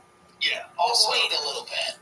It's hard to realize why you're captured in, like, a way of thinking. Right. While you're in the middle of it, and all your friends are in the middle of it, and everybody's in the middle of it. See, at least back then, you didn't have social media, so it's like, I wasn't doing it to be famous. I was doing it because I was a genuinely a lunatic. I was a genuine fucking lunatic. Now these kids go, oh, there's clout. I can make money. Right? I have followers. Ooh, yeah. Back then, I was like, no, I got a backyard, I got a bottle of vodka, I got a pack of cigarettes, let's go. But you know what's ironic? Yeah. If you were on TikTok and there was all these other people doing it at the same time, if TikTok existed back when you were a kid, you would still rise to the top. Yeah, well, I like to think so. Yeah, you would. I like to think so. 100%. Because a lot of this people getting attention that are mediocre, it's just a lack of other content that's available. No, I would like to think so. I would like to think that there'd be people be like, who's that guy? They'd be like, he's the guy. That fat, closeted gay cocaine addict who talks about why we need to do the Iraq War. He's good. Who knows? You would be a Fox News consultant. I could go lock the bird up right now. You would have, and say, give me $20 million, dummy. Imagine if Fox decided to go Wild West and they had like an online, like wild right wing, swear all the time, talk about whatever the fuck you want to. Right. If I get a lot of the young guys in. It would listen. If I'm the oldest person on TikTok, if Fox News did a TikTok show with me, and it was just me screaming at these kids, and they're all like young guys who they all have a boy band aesthetic, and they're kind of like they're also trying to get girls as they talk about politics. Right. So it's the weirdest thing. They're like, look looking in the camera, they're like, you like healthcare, like you have that abortion, which is lovely. I mean, I'm not anti-abortion, but it's so funny to see this. Everything's conflated with everything else. Mm-hmm. So it's like they're out there trying to get pussy, trying to make money, trying to be famous, and also trying to be right. And by the way, a few of those things have to get sacrificed. The people that I've known where I'm like, God, you're right, a lot of them are not rolling in dough. Right. A lot of those journalists who are like right about stuff, or they even care about the idea that there is a right, they're not rolling in dough. They get Substacks. You'll read them. They're doing better now. They're doing better now. The Greenwalds, people like that, Taibbi, absolutely. They're doing a lot better now. And you can fucking trust them. God damn, it's hard to trust. It's hard to know what the fuck you're reading, what the motivation is behind it. Oh, like more than ever before. No, I'm good. Thank you, buddy. More than ever before. I mean, so many times I'm reading things. I'm like, what's the fucking motivation behind? What's the true story? When I came up in the world, trying to understand the stuff, there was cable news dominated the discourse. So it was just the three networks, the big three, the papers, the Times, the Journal, the Washington Post, whatever. But then it was cable news. So it was MSNBC, Fox News, CNBC to a much lesser degree, CNN even to a much lesser degree. But it was Fox and MSNBC were the ones that were really propaganda factories. Fox was the right, MSNBC was the left. And that's what you had. Yeah. That's kind of still what you have if you're a boomer, But now, the internet has just opened the gates of hell so that it's every idea and every permutation of every idea. So you get some really good ideas and some really bad ones. And sometimes they're all in the same package. But don't you think you get a lot more of an understanding of what is actually going on? Absolutely. If you're listening to Jimmy Dore. If you're all over the place. Yeah, if you're listening to Breaking Point. Of course. There's so many There's so much information, it verges on too much. It can be. It's almost impossible to keep up. You have a full-time job. But I mean, it is much better than what it was when I was growing up and you were fed. Oh, yeah. So Bill O'Reilly would come on and feed you a narrative. The fucking weapons of mass destruction narrative. That's responsible for the death of how many fucking people? Right. Yeah. Crazy. And then it was like, Iraq didn't even make sense. Well, it made sense for people that had a lot of money in it. They wanted to knock over all these countries. They really wanted to go to Iran. You saw the Wesley Clark. Of course. That thing's wild. They wanted to go into Iran. They wanted to remake the entire thing. Yeah, it's crazy. When he talked about that, I remember watching it. What is he saying? Like they really have conversations like this? Yeah. Well, I think it really does come down to the fact that, listen, our system of government has a lot of benefits. There's a lot of, I wouldn't want to live in any other country. There's a lot of great things about our system of government. So the idea of going like, shouldn't everyone have all of this stuff? Some of it, sure. Freedom of speech, all these things, freedom of association, freedom of religion, all of the things that we value when they talk about we should go and give that country that. Absent in that discussion, though, is number one, whether the country wants it. Right. How we're giving it to them. If we're doing it at the barrel of a gun. RFK talks a lot about how China has been really invested in soft power, building schools. What are we doing? Building bases. What do people hate? Military bases. China's Belt and Road Initiative is like building schools. Economically reaching out to people and trying to build bridges and it's horrible if you're stuck under the thumb. But if you look at the way their government and their businesses all work together, like no one can do anything that's bad for the government. No one could. The government would. It's a hard country to not respect. Even though you go, I don't want to live there. Right. You have to respect them. Like, you're a fighter. You respect an adversary who has strength. Controlling people completely is probably a strength. It's not a good thing, but it probably does strengthen the nation state to a degree by preventing the type of information from getting to them that would make them go, hey, we're getting fucked over. Exactly. Yeah. But people probably know. Like, that's the thing that happened during Russia, during the time of the Soviet Union. I talked to this dude who was Russian. He said nobody believed anything that was on the news. Everybody assumed that it was all propaganda, no matter what the state news was telling them. Right. You know, they kind of had this like cynical perspective that they were trapped, and this is just how it is. Yeah, I mean, I've said it before, but we're a country of believers. Like, we're not that cynical. We actually do believe in. The thing about these places where they control people, it makes it very difficult to get creativity. That's true. You don't get any funny because it's too dangerous. No irony. Yeah, no you funny. talk shit about the wrong people, they're gonna fucking kill you. They'll get you. Yeah, and you don't get any political discuss. Did you hear about the show in Russia where it's like, let's find out who's gay, and they literally put these guys in a house, and one of them's gay. Oh my god. And they have to keep kicking them out until they find the gay one. I mean, it's like hilarious. Oh, but I mean, like, that's the type of entertainment you get, like an authoritarian country. They have gang fights. They have gang fights in Russia. Yeah. MMA fights where they have teams of 30 guys on one side and 30 guys on the other side, and they run at each other like Braveheart and beat the fuck out of each other. Yeah. And we're in different color outfits. Yeah. You know who's who. It's wild. It's a wild place, man. You gotta stop. You gotta have a happy medium between that and let's have 7-year-old drag queens. Right. And this is the problem. Because we're not designed for balance. The country is not designed for that. Right. And certainly the internet is really not designed for that. Right. The minute you acknowledge certain things and go like, yes, people should be able to pursue happiness as long as it's not at the expense of other people. What tends to happen there is, in freedom, you have a tremendous disparity between people that are going to abuse it, right? Yeah. And so then the answer for those countries is to give people very little freedom. Right. And to wrap it up either in religion or nationalism or whatever it is.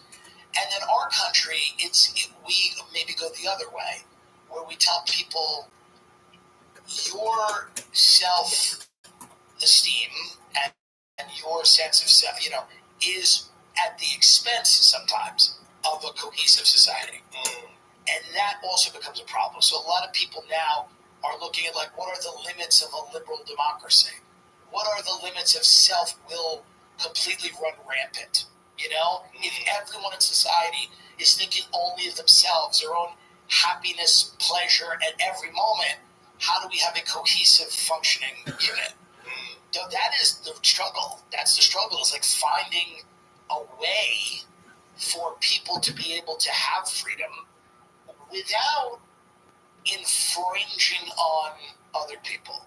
And that doesn't seem to work, because as soon as you give people freedom, they go, you have to agree with me, or you're fired, or we'll take your kids away, or well, whatever. And that is what makes people throw the whole, go like, fuck it, no freedom. It's like the abortion thing. It's like both sides of that debate have been, and the trans thing, they've both been hijacked by extremists. There are people that believe that you should be able to get an abortion at any point during a pregnancy for any reason. Then there are people that believe you should never be able to get an abortion. Those are the only people we hear from. The rational middle ground just goes to work. That's the problem with all these debates. We don't hear from sane people. And if you chime in, if you have any sort of a balanced perspective, or, you're in the middle on these things, you're in the center. If you chime in on these things, you just get attacked. You get attacked by the strongest forces from both sides. Yeah. It's just very aggressive, and most people want to avoid that in their life. So if they do wade in occasionally and they get called out for it, you could get fired. you can get in trouble. They can contact your boss. Do you know that your employee is a this or a that? Right. And they support this, and they support fascism. They support, Right. you know, and they're like, well, I don't want to hear this. So we're going to start an email campaign to boycott your company. And like, oh, fuck. That's why everyone should choose like really one terrible thing to be on the internet, and they get to be it. Whether it's a furry or a Nazi, you get to be like one thing. You have to be one. You have to be one. You can't be everything. It's confusing. What would you? I don't know.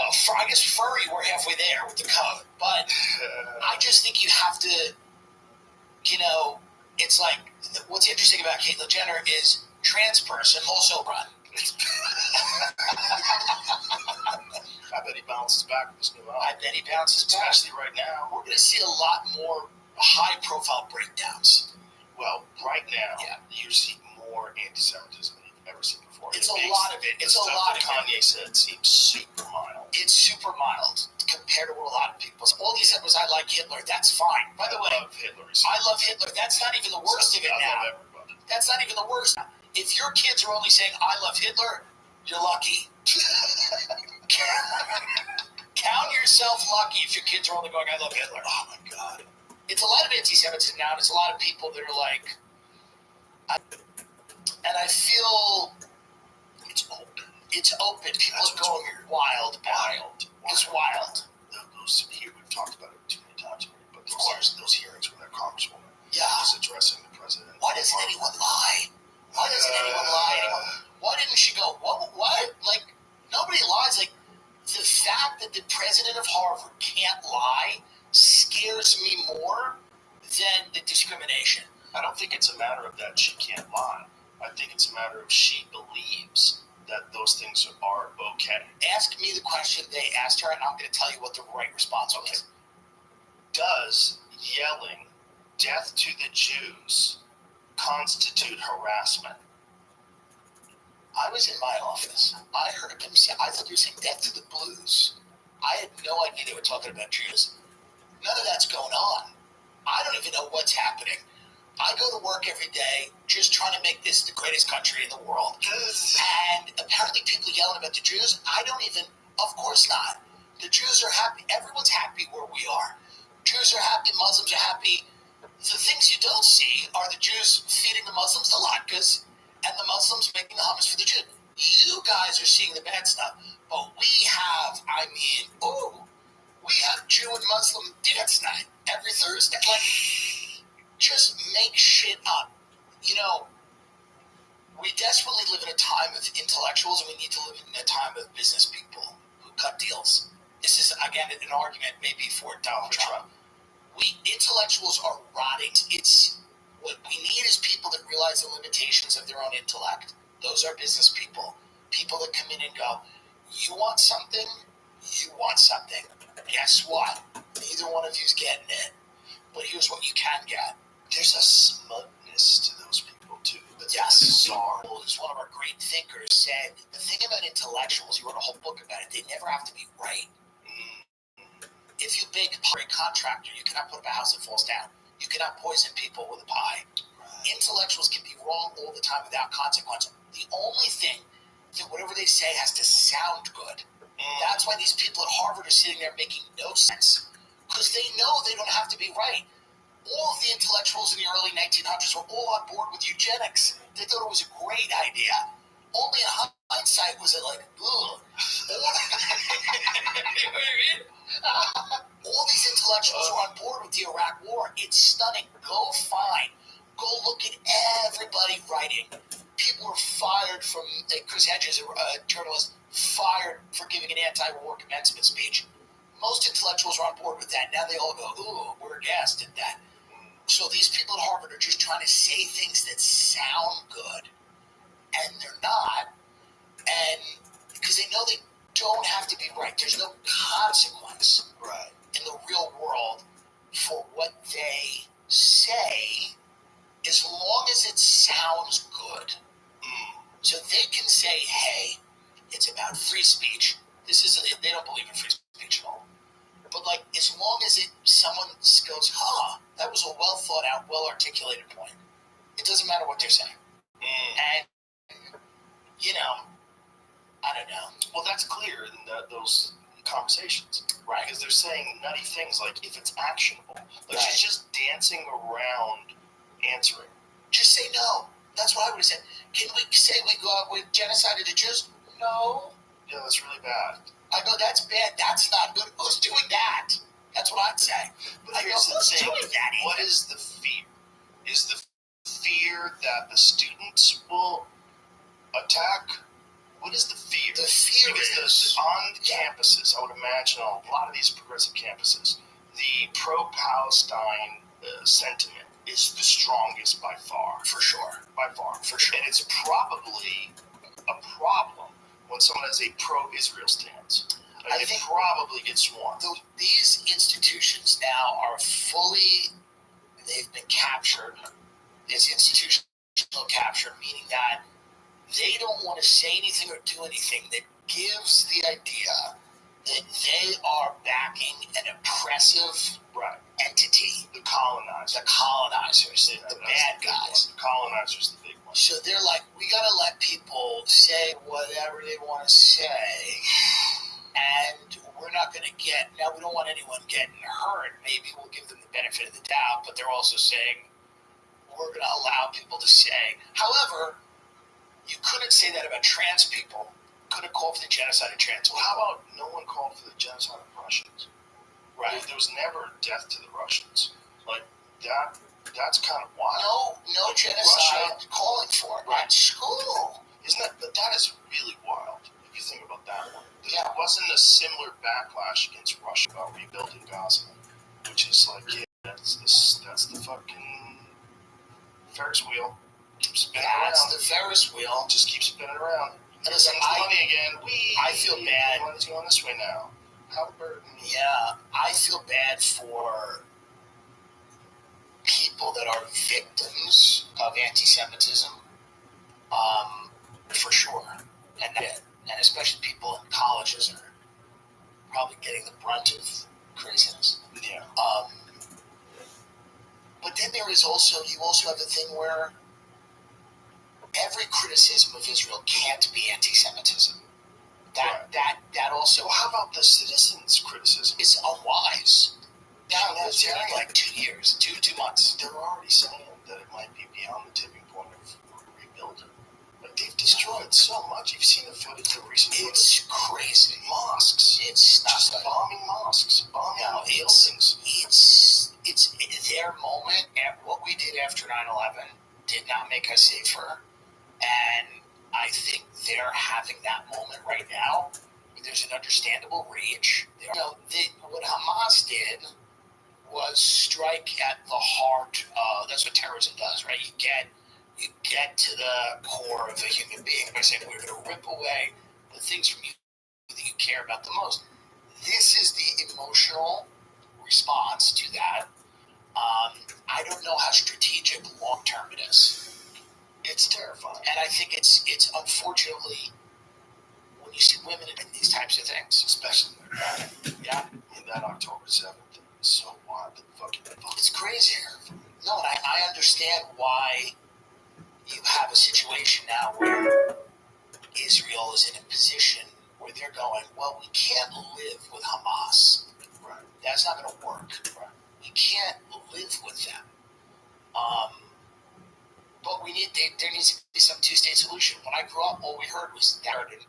I think it's become a situation where you have these elements, these radical elements in that society that are reacting to the very real and unending, unlivability of that situation. Where Gaza's unlivable. It's not a livable situation, the situation. So then there's going to be people that are ultimately hopeless, and that's where terrorism comes from. It comes from people that feel like they have zero hope. Nobody blows himself up or engages in this type of activity because they feel like there's a myriad of options for them in life. Right. It might be polluted with fundamentalist religion, but where does that come from? It comes from the idea that if somebody came to me and goes, blow yourself up, I go, I don't want to. I have a show tonight, for law enforcement. I have whatever. I got stuff to do. I don't have the greatest life in the world. I don't even have to say that. I have a raccoon coat on. But the point is, I'm not going to blow myself up. No young 19-year-old person should be at a point in their life when, for a religion or a political faction or a government, should be thinking of doing a kamikaze mission. So you do have to address the political conditions that create that level of hopelessness. You do. Yeah. That doesn't mean that anti-Semitism's okay, and that doesn't mean that at every turn you're going to be able to convert people, that if they just want to kill Jews, maybe they're just going to kill Jews. You have to eradicate that threat. But you have to address those political conditions that create that. He goes deep. He's deep in it. And when you look at when it's all laid out, Yeah. oh my God, how do you fix that? It's a ticket. They come in on a Carnival cruise ship. They come out. The Jews and the Arabs go, what happened? And then Big Daddy, the originals, the Christians, the ones who used to run it, come back. They set up Dave and Buster's. They're in there. They're at buffets. My aunt's pointing at the tomb where Jesus supposedly called out of. She's taking a photo with it in her sandals. You know, it's very hard to imagine fixing any of this stuff. We're going to have to learn to live with some compromises. And I don't only mean like political compromises where we go, you get this, we get that. There's just some compromises in life where we're going to have to just understand that certain areas might be dangerous. Yeah. You know? Certain areas might be dangerous. That's what it is. Did we fix the south side of Chicago? Did we fix inner city, East St. Louis? Did we fix any of those? No, people left. So that's unfortunately what tends to happen a lot, is people go. They leave. So I don't know that. How do they get out of Gaza? That's the problem. That's a problem. That's part of the problem. Is That's it's the problem. kind of an open air prison. That's a problem. They're going to have to go to some of the other Arab countries. Are the other Arab countries taking Gaza refugees? No, That not a lot of them. That seems. They should take some. But again, I don't want refugees. Like I almost agree with them there. It's like I don't want refugees. If my family started calling me going, "Hey, our pipes froze," I'd go, "Oh, I'm sad. That's horrible. Wow, just need the hotel again, huh? Oh, we figured you got a house and what?" It's like there's no limit to the refugee game. Well, that was one of the funniest things about the New York crisis. They were asking people to take them into their homes. No, What are you doing talking that. about? Some guy who walked over here from Guatemala is going to sleep with your kids. It's crazy. What do you say? Do you know that guy? Is he cool? Here's the thing, and I know this is going to sound horrible because I think even if Jesus were to come back, he would even say, enough with the refugees. Like, I think, we got to not fuck up the whole world and then take them all in. Like this writer, Steve Saylor, said, he had a great quote, invade the world, invite the world. Can't do it. You can't go around fucking everything up, and then all these people show up, and we go, well, we owe them. Like, oh, I don't know. I didn't do it. I didn't bomb them. Oh, your tax dollars. It's like, we have to stop letting people destabilize all these countries and then let them in. We have floods of refugees. Why do you think the refugees are coming in from the southern border like they are? Why do you think they're allowing that to happen? It's economic migration, and the reason is that a lot of these business owners and rich people benefit from cheap American wages. If you can hire someone at $3 an hour or whatever it is, off the books, illegal labor, you know how many construction projects go up with illegal labor? You know how many of these construction projects in Miami? They're building like 20 new towers in Miami with floating bathtubs for Bitcoin criminals. And God only knows, the Paul brothers, and God bless everybody, I like them. But like they're building all these big towers in Miami. How's that? I'm not doing it. It's illegal labor. Is it really? Oh yeah. Now DeSantis shut that down, and all the construction projects are grinding to a halt. Because there's a lot of illegal labor being used in putting up certain buildings. Real? Oh, yeah. Oh, yeah. Wow. This is a huge part. This is what, or we're to believe that the people living in Greenwich, Connecticut love El Salvadorians. It's one of the two. It's one of the two. It's either that they're benefiting financially from it, or there's a housewife in Greenwich going, I'd love it a rape. New Florida immigration rules start to strain some businesses. Some employers say they were losing workers because of the new law, which is championed. And look at this photo. These houses. What do you think D.H. Horton, all these companies, they don't admit to it. So how do you mitigate that?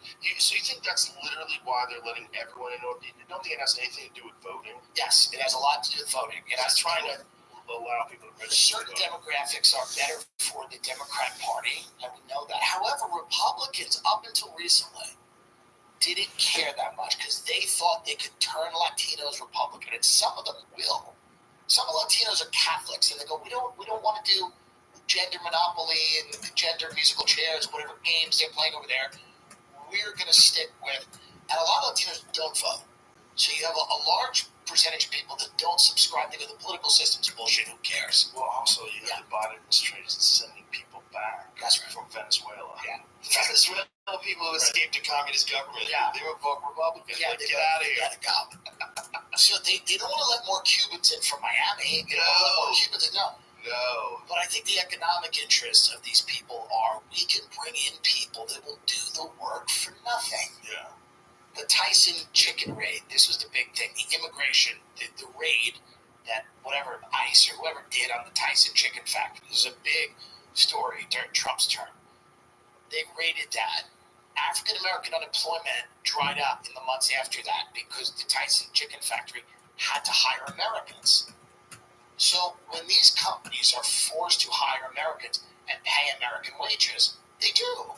Right. But until they're forced to do that, they're going to rely on largely illegal, unregulated labor. And that's in their personal lives and private lives. So if you can hire a landscaping company to come to your Hamptons house or your house in Bel Air or Greenwich or here, wherever, it's beautiful places. It seems like such Spanish a strategy to just keep the border open. It seems like such a fucking dangerous move. Chicken plants lured them, feds jailed them. Interesting. And again, I'm not saying this is a great thing to do these raids, and obviously there's human costs, but what tends to happen when you lose illegal labor, you have to hire Americans. They don't want to do that. Why is the Chamber of Commerce pro-immigration? Why are the Koch brothers open borders advocates? Is it because David Koch loves people from Central America? Or is it because he wants to? Anyone will do. This is the problem with kind of that libertarian type of philosophy. It just doesn't work if you import the third world to America. Right.